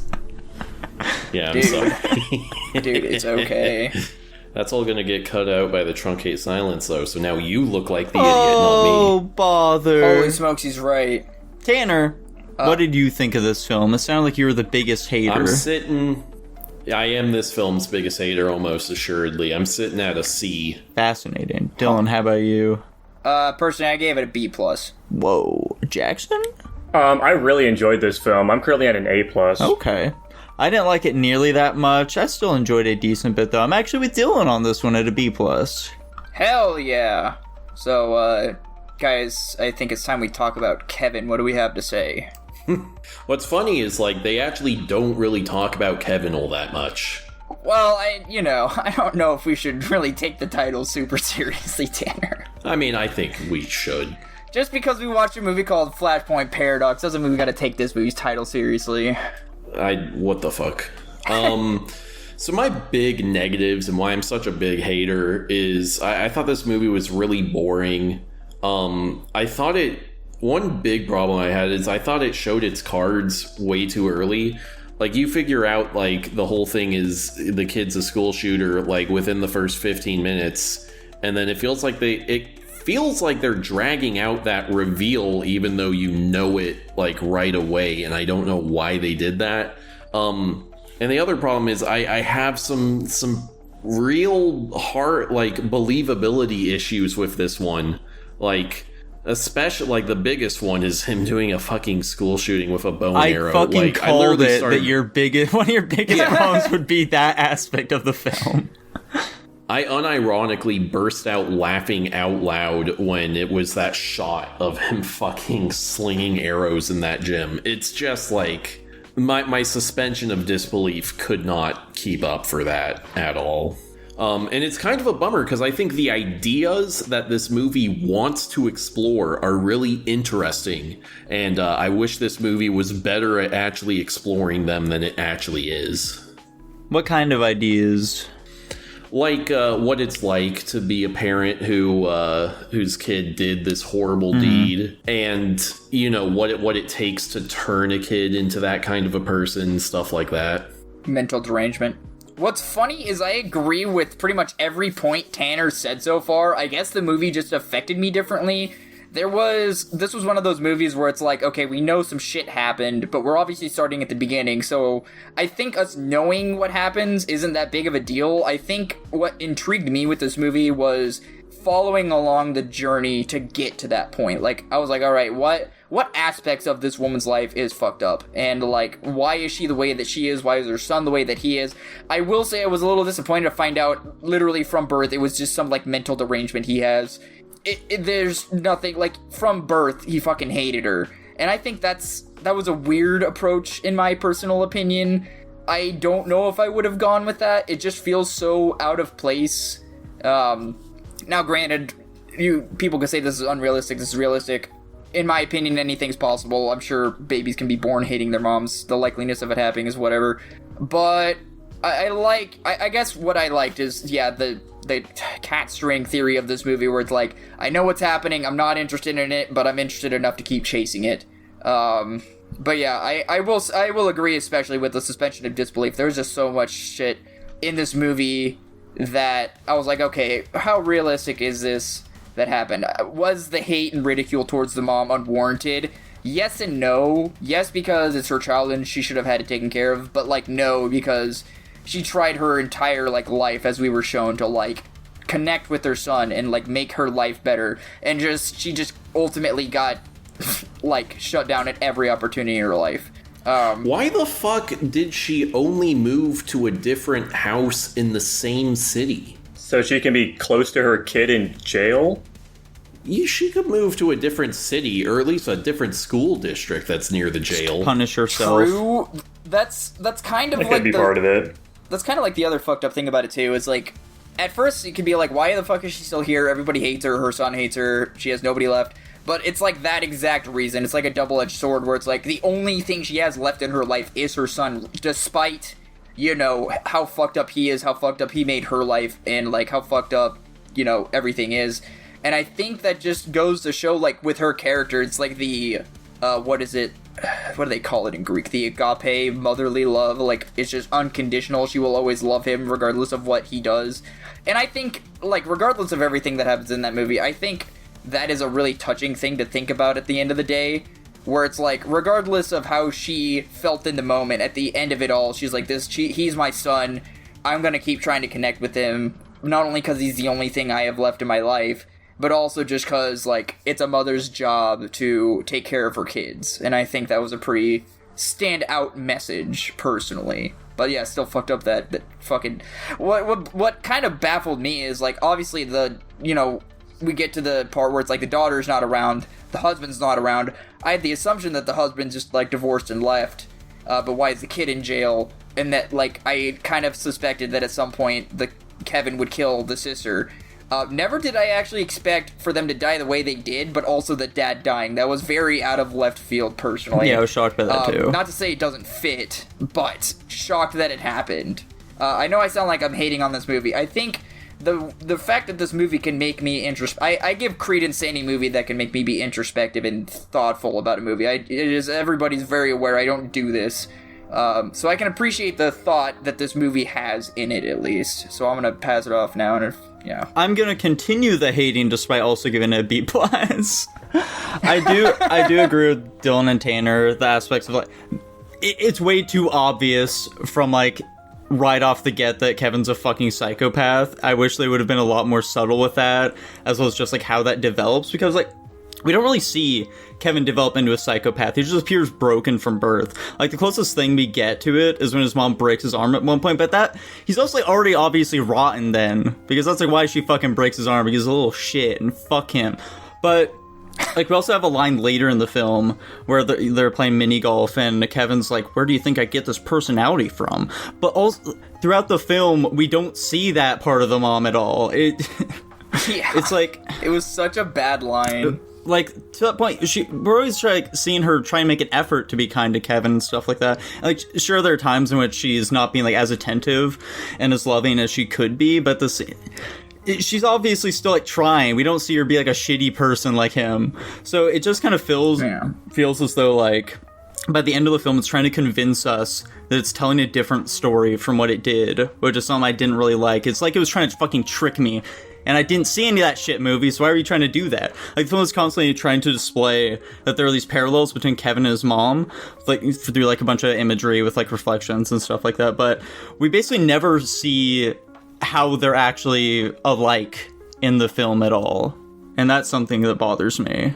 I'm gonna slightly disagree with you. I did see sort of the parallel. I don't know if actually I saw a parallel between the mom and Kevin. I don't know if this is the parallel the movie actually wanted you to make, and that was just that kind of like her sort of animating spirit in her life was basically just sort of meaningless hedonism, just doing whatever felt good to her in the moment. And he's the exact same way. Obviously, he's taking it in a much darker direction than her, but it's still the same sort of, basis for their actions. I guess we don't see enough of the mom's personal life is the big problem, except for, like, the after effects of Kevin fucking doing the school shooting. So we don't really see her happy at all, except for when she's in fucking Spain. And, like, that was basically it. So I guess we don't get enough of the mom's development in order to really draw those parallels, for me, is the big problem. I can agree with that. However, I do think it's interesting that the film is focusing more so on the exploration of the trauma that she has from being a parent of a school shooter, and that part's really cool and interesting. At the same time, it does just feel like it's attempting to do this other shit that just feels pretty undercooked for me. Okay, Jackson, why'd you love this film so much? I disagree with most everything you guys said, generally speaking, but also I didn't want this to be me in a 1v3 for 20 minutes, so I chose to not say anything. I was incredibly engrossed in this entire movie. I never really felt like it dropped my entertainment. It was a very thought-provoking, interestingly shot movie. It's incredibly well acted. I think everyone does a great job with it. Cinematography is incredible. I think it has a lot of things just to make you think about, its messaging. Tanner had a big negative about, like, the movie's trying to present these interesting things to think about, and it doesn't do it in a great way. I think it does. I think it has a lot of things that you can take away from it. There's different interpretations of Kevin's upbringing, generally speaking, about why he turned out the way he is, his mother's reaction to this information, and just like how she perceives everything going forward. And I just thought it was a great movie. That was fantastic. I don't have an issue with the fucking school shooter scene. Obviously, you can nitpick his setup however you fucking want.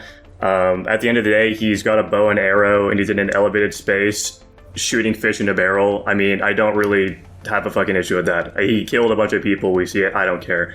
It's fine. I think even the reveal of it is well done, especially when they show the dead, father and daughter. That shit is heartbreaking. And generally speaking, I think it's all well done. I don't care that they, spoil it. It doesn't matter. The point of the movie isn't the fact that he did this. It's the after effects of him doing it and why it happened in the first place. Just because we know that it happened early on doesn't matter. That's completely irrelevant to the point of the film for me. I think it does a really good job just having tiny, little character clues throughout. You guys had complaints about the mother's character. I would agree. I think one of the weaker parts of this film and what drags it down from something being like an S tier for me is just the fact that they don't have a lot of time to fully flesh out the characters as much as they'd want you to be. Like, this is an adaptation of a book, and in the book, it is much more of, the mom is an unreliable narrator, and we know more about her actual development of Kevin. One detail specifically is, she obviously, we know this from the movie. She didn't want Kevin. This was like an unplanned pregnancy, maybe, or the father wanted a kid, she didn't. She wanted to be free and do whatever the fuck she wanted in her life. And right off the bat, if you have a kid you don't want, that's just starting off on a terrible base, right? And we see in all sorts of scenes, you know, the fucking kid screaming. That's what babies do. Who cares, right? But she takes it all very personally. And you don't have to know, like, we don't need a bunch of scenes of her being, you know, a neglectful mother or something. We can take from context clues the fact that she's not really being super there for her kid. We see all sorts of scenes, you know, the fucking ball scene. She's just kind of doing it out of a feeling of obligation for the most part. And I feel like that does add credence to this is, you know, unreliable narrator. The mom actually was a bad parent, and that's why Kevin was, you know, grown up this way. He's a smart kid. We know that. You can also, of course, liken his behavior to psychopathy. I think that's completely valid. And a smart kid that has a neglectful mother that doesn't like him is going to pick up on this apathy towards him pretty quickly. And he takes that very personally, given he's a fucking psychopath. And that's why we see him act this way pretty early on. And just, you know, it's all in her head for the most part at the start. I think, generally speaking, with how you raise a psychopath, right, you can raise one that can be totally normal, but unfortunately in this instance, because of the events of her not wanting the kid, it led to a bad situation where it kind of just spiraled out of control. And once it got bad, it just kept getting worse, because then she just kept thinking it was more of a personal thing, and Kevin played along with that. But yeah, generally speaking, I'm a big fan of this film. I think it was fantastic. I'd definitely like to watch it again. Big props to all the actors. Ezra Miller did a fantastic job. The kids, other than him, the other two, also did a fantastic job. The mother looked positively unruly through the film. This also is just like so drenched in imagery. Like, it is... Oh yeah. It is everywhere. This is a very artistic film. You can take... Like, this would be a great one to watch in, like, a cinematography class or just, like, a movie class in general, just because there is so much dissection you can do on just the different shots or maybe what they're trying to say. Like, even with, like, her cleaning the fucking red paint off her house, like, she's literally cleaning the blood off of the fucking property, you know? Like, it's everywhere, and I really like that, you know? It makes the movie really engaging to watch multiple times. Yeah, I just thought it was generally fantastic. That's actually one of the positives I was going to get. So, I'll get to my positive. I agree. You can definitely tell in the beginning of the movie, she is not ready to be a parent. She doesn't want to be a parent. She has visions of grandeur to travel the world and visit other countries, and she was hoping that her husband would have those same visions. But no, now she has to be a mom. She has to be responsible. She can't go on all these dream trips that she wants. I can definitely see the argument of if it's a narrative from her perspective, I can see bias in the narrative, and this isn't a negativity or a criticism toward the movie. I'm just trying to elaborate from that side. I can definitely see a biased narrative where if we're supposed to be watching this movie from the mom's perspective, then yeah, everything she's doing is like, well, I try to connect with him, and like, this is how he's acting towards me, and this is what I did. So maybe that line that Nico pointed out that I agreed with, where it's like, well, where do you think I got it from? That's why it didn't work on me and Nico, because like, what the fuck does that mean? He's been a deranged kid from birth. But then with Jackson's explanation, if it's like the narrative from her perspective, maybe it's just like, the movie's not showing us what Kevin is seeing. Yeah, the whole movie's from her perspective. Like, this is the mom's movie, and it's all just her reaction to Kevin and his raising. So obviously, from her perspective, she was great. Is the book also from her perspective, or is it... No, the book is structured super differently. I didn't fucking read the book. From what I understand, it's like letters from her to Kevin, presumably maybe when he's in prison. I'm not entirely sure. But yeah, it's a very different structure than this. Yeah, so if that's like stuff within the book, like I can understand how that sort of stuff would have come across much better within the book. But again, within this film, though, we just don't see enough of that stuff to really be able to come to that conclusion is the problem. Yeah. Personally, I completely disagree. I think the movie doesn't hold your hand about it. There's a lot you can draw from context clues. But we don't get enough context clues is the problem. What we see from this film is that the mom is trying to be a good mom. She's trying to raise Kevin well. It's just, he seems like a fucking broken individual, so it's not working. And again, I disagree with that perspective. That's the whole why fucking is that? point What of it being do an you see in unreliable the narrator. film where it's like, yeah, obviously I can get why Kevin ended up being a psychopath. I see the setup of having a kid. I see her being unhappy right from the start. I see this transitioning to her being apathetic with scenes raising the child. I see her throwing her fucking kid and breaking his arm because of him doing some dumb kid shit. But he was already psychotic at that point is the problem. He's still a little fucking baby. Are you stupid? I'm so confused on why you're confused about this, to be honest. He, in that scene that you're referring to of him breaking his arm, he is an 8-year-old child in a diaper who intentionally shit his pants. I get why the mom was angry. Like, she just changed him. He shouldn't still be in diapers. Yeah, but you don't throw your fucking kid across the room. Obviously not defending that action, but I'm just saying, he was already fucking destroyed at that point. He was already going to be a psychotic individual when he was grown up. I don't think it's the mom's fault for that. And I disagree. Much like this argument, I think in the movie there was just a self-fulfilling negative cycle. Anyway, yeah, I think, obviously I didn't catch all the other imagery. Jackson's a lot better at catching that than I am, but the big imagery moment in this movie that I think all of us saw, because if you didn't watch the movie, I liked how, yes, the red on the house in the car, obviously people threw it on her car, but I like how that, it didn't get it immediately, but I like how over the course of the movie, it's her slowly, like, scraping it off the windows, cleaning it off the walls, getting it off the porch, like, trying to wash it away. And it's such a big imagery for, reasons I don't need to explain. Her trying to wash away the blood and the sins that her son committed. But, like, and maybe I thought about, I don't know if there's about thinking too much into this movie, but, like, she ended up getting it, like, on her hands, under her fingernails, on her clothes, and it's like, she's trying to wash the blood away from the situation her son caused, but is ending up taking it onto herself and, like, is stained by the red paint, or aka the blood, in this scenario. I thought that was a really powerful visual throughout the whole thing. I think that's also what, like, intrigued me so much about this movie. So, yeah, I guess I agree with Jackson in that case. I think the imagery in this movie is very strong. I liked it a lot. I'd like to see someone make a movie with the same general idea, this one, but today, because there's a new, more interesting aspect that plays into this sort of theme, which is that we're now seeing parents actually being, like, arrested and charged with with crimes because of their children doing stuff like this. So I think that'd be interesting to see explored in a film. Yeah, in the book, this film is supposed to take place, like, I think it's like a couple weeks before Columbine, so it's meant to be like before, like, school shootings really become a big thing. That makes less sense.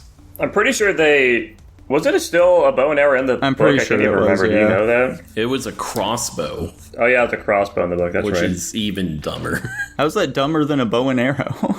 Because it's much slower to fire a crossbow than a bow and arrow. True. Especially for a high schooler. Also, where the fuck would he get a crossbow? For hunting? I don't know. Probably the same place you get a bow and arrow, I would imagine. Another aspect of the film that I enjoyed, however, was the ending. The ending was particularly good, that final conversation she has with Kevin before he's going up to big boy jail, where you can absolutely see that, like, his time and just the reality that he's about to go into, like, a much more brutal environment has definitely shaped his state of mind.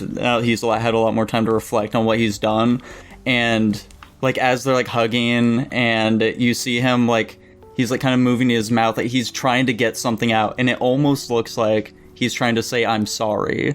Like, all of this has really impacted him a lot, but he's not quite able to say it still. Like, that was just a great touch. I like that a lot. Fun fact, that song that plays when she's walking away from Kevin in the final scene, I'm pretty sure the name is something along the lines of mother's last words to her son or something. Huh. Poetic. Interesting. But yeah, I agree. That last scene was fantastic. I think it does a lot of character building for Kevin. Yeah. Big fan of that. I like that it doesn't really give you everything. Big fan. Well, are we done arguing about we need to talk about Kevin? I suppose so. Jackson is a nurture kind of man, and I'm a nature. That's what we've come down to here. I'm sticking at a B+, personally. Yeah, I'm staying at an A+. I can see myself raising this in the future, though. I'm gonna stick with a C. I agree. Like I said, I think a lot of the ideas this movie tries to explore are really interesting and whatnot. It just, I found it very boring is the biggest problem. So exploring those ideas wasn't interesting enough in and of itself to make me want to rank this higher, so I'm going to stick with a C. I don't like you keep saying boring. You're using too much anti-art house language, man. Say it's a slow burn. Yeah, I know I had a ton of negatives about this movie, but Jackson brought up a couple of fair points. I'm not going to change my rank by a crazy amount, but I'll at least raise it to an A-. Based? Anyways, that lands at a B+ overall, right to the pile. Anyways, Tanner's film this week was the 2013 film Justice League: The Flashpoint Paradox. That's right, everyone. Justice League: The Flashpoint Paradox, just like The Flash, is the story of the Flash goes back in time to save his mother, and it fucks everything up, and then he has to change it back. The end. Fun fact, Barry's childhood home was made to look like Marty McFly's home. Okay. I like how you said much like The Flash, as if this movie came after that movie. Anyway, rankings. I think it's just, I think it's a time-agnostic point of comparison. Fair enough, dude. Anyway, what's your ranking? Right now, I'm pretty unsure of this one, but I'll say I'm at a B. That's so shocking, man. I would have expected so much more of you. I'm at a C+. Oh, Jesus. I'm also at a C+. Wow, I like this movie a lot more than you guys. I didn't expect to like it more than Tanner. I just gave it an A. What's wrong with me? I didn't expect so either. Like, I'm just so shocked. This film is definitely better than Superman versus the Elite, but I guess you just don't think so, pal. No, I don't think so. I was kind of let down by this one. I think I went in with way too high expectations for it. I think it's a cool story. I think it has much better action than The Flash, and like obviously I think it's leagues better than The Flash. My biggest problem, and one that really does hurt it quite a bit for me, is the pacing. It is way too fast-paced, man. We are not lingering on anything. We're barely able to build up anything that's happening. I think this movie severely suffers by how quickly they are trying to get through what is like a decently intricate plot. Yeah, one of the biggest things that I was shocked they didn't really linger much on was just the Flash's mom. Like, the entire reason this event is happening is because he went back in time to save his mom. And we get one scene with her where she's like, "Hey, Barry, you want to see me for my birthday?" And he's like, "Mom, you're gay, by the way." No! And that's her entire involvement in the plot. Real. Which, by the way, based gay pride. The Flash is gay. He's also canonically a bottom. Yeah. It opens with that fucking guy going, "Well, Flash, looks like you're the bottom and I'm the top," which is already funnier than anything that was in 2023's The Flash. I'm using that for the fucking intro for the section, by the way. I would expect nothing else. But yeah, also, just the fucking animation and the character models are wildly inconsistent throughout this film. And true. Additionally, they just make everyone look like they're on steroids, which is weird. I mean, I don't think that's weird. They're, it's superheroes. They're doing a very faithful It's weird for the Flash to be that way. Look. Like, he's supposed to be a bit more lanky. Like, he has like a bit of muscle on him, but he's not like fucking jacked. Yeah, I mean, like I said, it's very faithful to like comic book depictions of these characters. They're still ugly as fuck. Yeah, this movie is not great to look at, generally speaking. Especially the 3D models are terrible. Yeah, the 3D model was a really weird throw-in. I have been trying to look over... I agree with the pacing. The pacing is Jesus. It's so fast. But I think I watched this movie with Jackson. I remember immediately, one of my first thoughts was, man, I like how they're already immediately handling this better than the live-action Flash movie, and I can greatly appreciate that. It's because the main character isn't a fucking child. I'm just glad that they kind of, along with the fast pacing, I'm glad they kind of just cut to the chase. They're not really trying to, get into anything, but at the same time, that's kind of its downfall. I guess part of the reasons you guys were probably not super hyped about the movie, Nico saying the inconsistent character designs and all that shit. I do agree with the 3D modeling. I'm not the kind of person to pay attention to that. I'm reviewing my, ranking. I did give Superman versus the Elite an A. I don't know why or how I put this at A, so I'm gonna continue to research this, but, I don't have anything crazy to say about this movie. I think it's funny that everybody died at the end. That was a very interesting thing about it. I thought it was pretty touching when Thomas Wayne gave the Flash a letter to give to his son. I thought that was pretty touching, but like also, what's the deal? Like, I guess I must have missed a beat because all of a sudden he was in the past and he didn't remember what happened. Aren't we supposed to assume that the Reverse Flash is the one that did the timey-wimey bullshit? Yes. What are you talking about? The reason that the timeline changed, isn't that supposed to be like the Reverse No, Flash? that was the Flash. The Reverse Flash actually didn't do anything. What? So why That's doesn't he literally remember... in his big villain speech. He's like, that's the great thing, Barry. I didn't do anything. This was all your fault. So why the fuck doesn't the Flash remember any of it? Because his memories are being reset to match the new timeline. But that doesn't happen till later. It's happening all along. Holy smokes. Yeah, that part was kind of lost on me, so maybe that's a me problem, I don't know. Yeah, I don't have a crazy amount of things to say about this movie. I agree with you that the Flash as a character is just so much better in this one. Not just because he's an adult now, but also, like, doesn't it make way more sense that he's the one that knows about time stuff and not Batman? Yeah. Yes. And also just the time travel in general, like, they just hand wave it much more, which helps.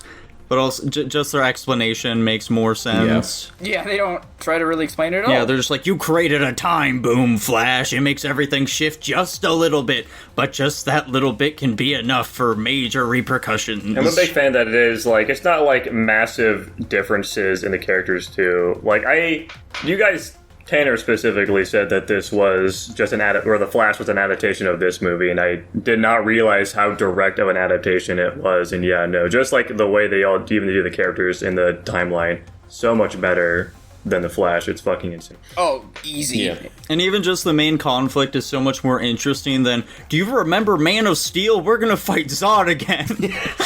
Yeah, it's crazy that the original movie, or not the original, the new one just rehashes the same shit. It's fucking insane. Yeah. Yeah, like, yeah, it's so much more interesting. Like, Atlantis and the Amazonians are going to war and they fucking literally destroyed Europe. Yeah. That's great. I love that. I want it to happen in real life. Oh my gosh. Exactly. What I thought was silly about that conflict was you've got the Atlanteans with their advanced technology, and then you just got the Amazonians with their bows, arrows, like, shields and swords, and somehow... You're made to believe they're equal magic. forces. I know they do, but it's such a funny thing to see. You got, like, it's a funny conflict. I appreciate it, though. I think it was very interesting as well. Yeah. The villains are the villains are way better in this one versus the Flash, mostly because they actually are around for a while. And Professor Zoom is, or Reverse Flash, whatever the fuck you want to call him, is fucking sweet. I love that guy. One thing I did end up reading the comic, this is a very faithful adaptation of the comic. The only things they don't really include is that, like, the point of the Flashpoint comic is it's serving to reset the whole DC universe to go into the new 52 comic book line. They don't touch on that at all in this movie, which is probably to its benefit. One thing that I thought was really cool in the comic that I kind of wish was here was during Eobard Thawne's, ending villain speech, is he has this really cool line where he's explaining what Flash has done, where he goes like, you see, Flash, because you reset the world while I was in the time stream, I've become unmoored from time. I can go wherever I want and mess up the timeline however I want, and it won't erase me anymore. I am a paradox. And that's why the thing is called this. Huh. That's I like how pretty Thomas cool. Wayne blasted a hole in his head. This movie's very gory. Yeah, that was fucking sick, dude. I had a suspension of disbelief in that moment. I was like, technically, shouldn't, like, bullets not work on them? But, like, I kind of was just, I waved it away. Why wouldn't bullets work on them? He's too fast. They're super fast. I don't know. I mean, he wasn't prepared for it to happen. Well, you see, he heard the gunshot, and he should be able to move fast enough upon hearing that sound to just move out of the way. Well, a bullet moves faster than sound, though. That's an interesting dilemma, and I wasn't too... It's not a major thing. I just thought it was a little silly. I'm not going to focus on it too much. I will say another positive I had for this film, though, was that it was just fun seeing how all the Justice League defused the different bombs at the beginning. Oh, yeah. I love how Superman just fucking... he just grabs it. Dude, just claps the bomb. The science behind that is such bullshit. That's not how physics works, but, you know, I'll let the movie have it. But it doesn't matter whether I get that Superman's strong enough and indestructible enough for him to just clasp that in his hand. There still needs to be a release of pressure, though. Like, where the fuck is that force going? You can't tell me it just dissipates. That's not how that works. It's a superhero movie. Who fucking cares? I don't know. Are you just saying, so like hypothetically, if he opened his hands, it would still let out an explosion? Something like that. I don't know. The force has to go somewhere. That's all I'm really saying. I thought it was cool enough that I'm willing to ignore that. You just crushed it and sent it into the microverse. I like how the Flash did a fucking Rasengan from Naruto. Oh, yeah. I wish I knew what that was. Well, boys, I'm sticking at my C+. How about you? I feel like you should have more negatives given how low your rank is. It was just a whatever film, basically. That's about it. The impact of the negatives compared to the quantity of the negatives. You know, I had a lot more negatives to say about We Need to Talk About Kevin, but I ranked that much higher. Yeah, for me, I was just bored out of my fucking skull watching this, to be completely honest. I had very little investment in it, mostly just because of the pacing issues. Like, any amount of lingering they try to do on something is immediately squashed just because it's going on to the next scene. Nothing gets any time, and it just made me conk out of it pretty quickly, and I just couldn't care less. Also, it's just fucking ugly. Yeah. Like, there's some decent-looking action scenes, but most of it's just fucking ugly. And yeah, I agree it's better than the new one, but, like, that's not a very high bar. Mm-hmm. Right. Dude, I like that Aragorn is here, and also Grifter. I saw Clayface in the movie. I pointed at the screen and said, "Is that Clayface?" Oh, yeah. Fun fact, the scene where Wonder Woman fucking hangs Steve Taylor? Steve Trevor? I can't remember what his last name is. That's not in the comic. They made that up for the movie. Oh, very fun. Oh, yeah. I kind of want to raise it a little bit because I've been very positive so far. I think I'm going to stick with my B, though. Dude. I'm going to be a little more sensible. Like I said, I can't remember why or how I rated this I'm comfortable giving it a B. I recognize a fair amount of DC characters in this. I can appreciate it. Also, I think it's funny how we got 2 movies with child murder in it, but, you know, I guess we'll just overlook that. Anyways, it lands at a B- overall. Dude, Tanner, really quick, before we move on to the next movie, is killing one of the Shazam kids enough to just not let them transform to Shazam? How the fuck does that work? So... Because that's not how it normally works, all right? All of the kids needing to transform to turn into Shazam is not a thing I'm very familiar with. I don't know if that is like an old way that Shazam would work or something specific to this alternate universe, so I can't answer that question. Because I remember Shazam being just a kid who can turn into a that's what it normally superhero. Is. That's what it normally is. I'm not very familiar with this take on the character. Well, because I know in, like, the newest Shazam movie, each of the kids can turn into their own version of Shazam, but not, like, all of them turn into one Shazam. That's the... Anyway, not important. The final movie we watched this week was Nico's pick, that being the 1967 film, The Graduate. That's right. This is the coming-of-age film featuring Dustin Hoffman playing a mentally inept college graduate who gets with the mom he'd like to fuck of the girl he'd like to fuck, and hilarity ensues. Fun fact, and this one's for Jackson. Oh boy. Ben's car is a 1966 Alfa Romeo. Alfa Romeo Spider 1600. Yeah, right. The first Dude, I knew that. I'm pretty sure I asked Nico what that car was in the middle of the movie and told him. And then Nico turned around and said, "Well, Jackson, dearest, that's a 1966 Alfa Romeo Spider 1600. It is unfortunately pronounced Romeo. It is Romeo. What? Yeah. That's fucking retarded. Anyways, I'll kick us off. I'm at a B. Okay. I was gonna kick us off, but alas, I suppose. Guys, it's not often that I get to be the one who takes a drastically different position than the rest of you, but this time around, I liked this movie a lot. I'm giving it an S-. Oh my God. Wow. Very interesting. You're very excited to hear about that. I'm in between a C+ and a B-. What a hater, man. Oh boy, just you wait. Yeah, I think this movie was kind of boring and whatever. I gave it a C-. Okay, so look.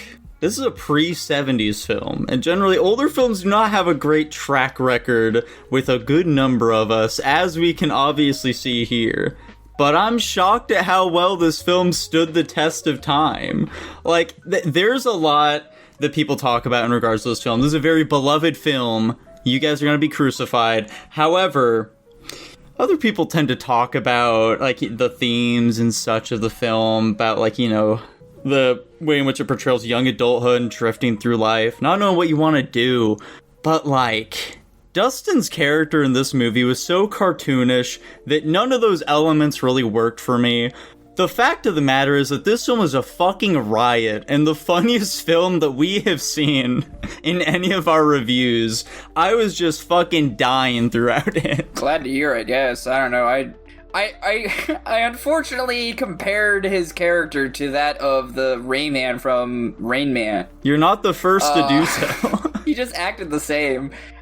Listen, dude, I was watching this film with Jackson. We were all watching it together. Pretty early on, I'm like, oh damn, you're right, we all did watch it together. I watched this so long ago, dude, I can't remember anything. I remember calling the fact that, dude, they're for sure gonna play Mrs. Robinson when I found out that there was a wife named Mrs. Robinson and that she wanted an affair. I called that shit so early, and what do you know? They played it, not at the best time, and not in the way I think they should have, but by golly, it was there. This movie's kind of whatever, I get the messaging, I see what Nico's trying to say, it just didn't work on me, it was very boring and a... Like, how could you be bored by this film, though? It was fucking hilarious. It's just awkward, dude. I don't... Yes, that's what's so funny about it. I'm glad you just find awkwardness funny. I don't find awkwardness funny. I think if you're an awkward person, you don't really find awkwardness as funny. I'm an awkward person. As people... You're clearly not, or not as much as I am. I think you derive enjoyment from other people's awkwardness and dilemmas. I don't. This is such a funny argument that's happening right now. You're awkward. No, I'm not. I'm also awkward.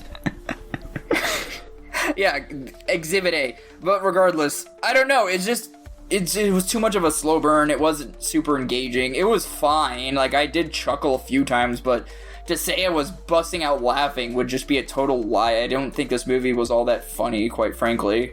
Yeah, I didn't think it was all that funny either. Like, I'm not opposed to awkward humor or whatever. I just think that for the runtime, I wasn't laughing often enough.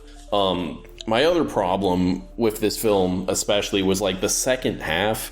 I think once the daughter gets introduced, I think the more dramatic element and them like exploring the themes kind of goes to the wayside, and I find it way less interesting.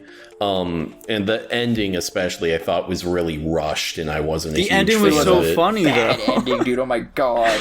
It's not, dude, it's awful. I hated the ending. Oh and my gosh. The fucking daughter coming in explores some separate things about, like, he's been drifting through life, he doesn't know what the fuck he wants to do, but now he's finally found that one thing. The one thing, he says this multiple times, he's found the one thing that actually brings him happiness since he graduated, the one thing that he's figured out what he wants to do, and he wants to be with her, and so he's willing to do whatever it takes in order to pursue that. And in the end of the film, he rushes her down, he's finally able to find her in the church, he fucking gets her out of there, he knocks people down, he's willing to do whatever it takes, and then they get on that bus, and they're driving away, and they're like, hell yeah, we fucking did it, we really showed them, we're gonna be happy together now, and it slowly sets in, hang on, what the fuck did I just do? And it's great, it just ends there, as the sound of silence begins to take effect once more.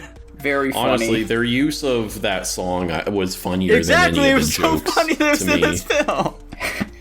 I don't think that's the intention, though. I think I don't know if you could praise it, given that I don't wasn't care the if it's the intention or not. I have been a staunch defender of the death of the author idea. That's fair enough. Yeah, one of the problems I have with what you've been saying is, like, one thing is, like, the daughter character is not fleshed out at all. I don't really understand why she's going, like, running away with this guy. Because she's kind of being forced into a marriage she doesn't want. Anything, frankly. Dude, they're childhood friends. They've been friends since childhood. Isn't that, like, the key to every relationship in these movies? I don't know. I don't think they ever said anything like that. That's the idea I got from the movie. No, I don't. They went to high school together. Did they? Yeah, he said that I haven't seen her since high school or something like that at one point. But he was so funny that the reason she's so weird around him and avoiding him after she, like, returns to college is because her mom said that he raped her. And then when he tells, and then when he fucking crazy. Says, no, that's not true, she's like, oh, okay. She's just fine with it after that. Yeah, I don't think she's a very good character. My big positives, I agree with Nico on the themes that it's exploring and whatnot, and I'll especially shout out Mrs. Robinson's performance. I think she's the standout character for sure. Oh, 100%. Yeah, she's where the term cougar originated from. Is that true? Yeah, that's real. We see constantly throughout the film that, you know, just like her actions, she's obviously being very predatory towards him, as well as, like, she's always, like, decked out in, like, fucking animal garb, and, like, they have a fucking, like, jungle area of their house. Huh. It's fantastic. I guess that's fair, dude. Dude, did you know they also wrote Mrs. Robinson for this movie? That's true, actually. Oh, did they actually? I totally... No, it's not true. Thank God. Dude, Nico, I can't believe you would lie to me. The term cougar didn't start popping up until 1999. Yeah, but they got it from this film. Nah, I don't think that's true at all. Given the fact that he just lied to me, I would not be shocked if that also was not true. It's his favorite pastime. Anyway, Jackson, you've said nothing about this movie. What say you? Yeah, I think some of the awkward humor worked on me. I agree. I think a lot of the problems I have with this is mostly just the believability of it. Like, I don't understand what the fuck any of these people see with this actual retard at all. Like, he's kind of funny, but, like, I don't really know what else there is about it other than that. And this is just like a pure comedy. I think some of it's funny. I think other parts are kind of whatever and boring. I do agree. I'm not a crazy big fan of the latter half with him pursuing the woman in college. I think the resolution is silly, but, like, I don't know. It's just kind of, you know, it's fine. It's a fine comedy for me. I don't really have a crazy amount to say about it. The performances are okay. You know, I think I agree with the cougar mom being the best standout performance here. Oh, yeah. I like when the landlord just tells him, I don't like you, leave now. He says it twice, too. Like, yeah. I don't know why he didn't enforce it the first time. Like, okay. Very Why cool, do you even let this fucker live in here in the first place? Yeah, he's supposed to be, like, a fucking frat house for, like, college kids. And he's like, oh, well, I'm not studying here. And he's like, well, what are you doing here? And he's like, oh, I'm visiting. I'm like, that's not how frat houses work. But whatever. Movie needs to happen, I guess. So, boys, is that all we have to say about The Graduate? Yeah. Fantastic. I am unwavering in my S-. You live your best life, King. I believe in you. We love you for that. Yeah, I'm not changing my B. Tanner? Man, that's tough on which of my two I want to go with. I'll go with the higher of my two and say B-. Holy smokes. I am also a changed man after this. I may have been a little too harsh on the movie. And upon reviewing my other movies, I'll go ahead and throw it into C+ for you, Nico. It's a pretty big change, and it lands at a B+ overall. Another one to the pile. Of course it does. 2 B+ movies this week. Holy shit, that's funny. Well, there we have it, folks. Another round of movies done. A couple more B+ in the bag. Dylan and Jackson, what B+ tier films are you giving us? I ran the numbers, right? Alright? You're never gonna believe this. It landed on number 113, Free Guy, starring Ryan Reynolds. Whoa. Free Guy? I think Ninja's in this movie. I think he is. It's a very silly movie. I like this movie. I don't know what I'll rate it, but I do remember enjoying this movie. I think Markiplier and Jacksepticeye are also in it. They're not. I've never heard of this film. That's shocking, quite frankly. I think Pokimane might be in it, too. That actually might be true. Anywho, guys, what are we thinking? Live action or animated? Let's go with live action this week. Dude, I agree. Live action. Alright, well, my vote doesn't matter then. Alrighty, we're watching the 2014 film As Above, So Below. Oh, okay. Huh. I think that one's on my list. Interesting. I'm assuming that's the good movie? No, this is a bad one. God damn it! It's got a 29% on Rotten Tomatoes, so I'm assuming it's not very good. But maybe I'm wrong. Maybe we'll be positively surprised by it. I don't know. Dude, I've never seen it. Comparatively, we've seen Vomit Something Puke Chamber and fucking Twisted Pair. How bad could this movie be? We've got plenty of ranks in between F- and C- here for What was the good movie this week? Dude, none of your business. Anyways, we've got the Patreon pick this week, which is, of course, the 1995 film Blank Check, as requested by Steve Harvey's Ghost on Patreon. Thank you for the request. I am going to have to correct Mr. Ghost real quick. It's a 1994 film. And if you're in the mood for correcting it, why don't you also tell people about the Patreon while you're at it? That's right, everyone. If you head on over to guapish.com/Patreon or patreon.com/Guapish, you can subscribe to us for only $1 a month, which gets you not only early access to every single episode, but exclusive access to our pre-Guap show. And you get access to our Discord where you can request your own topics and request your own movies, just like Mr. Steve Harvey's Ghost did. And you get 500 slime coin. And finally, you get your name read out at the end of every single episode, just like I'm going to do right now. Thank you very much to GH, Slayed by J, Blake, Netta Gant, I Love Lesbians, Top Ramen Man, Twisted Pear Gave Me Testicular Torsion, Tutbot, Lucas Ledette, Hunter, and Jacob Edwards. Thank you all very much. That's right. Thank you so much for watching. If you enjoyed it, feel free to like, comment, subscribe, or ringing that bell, and we will be seeing you next time. Bye-bye. Bye.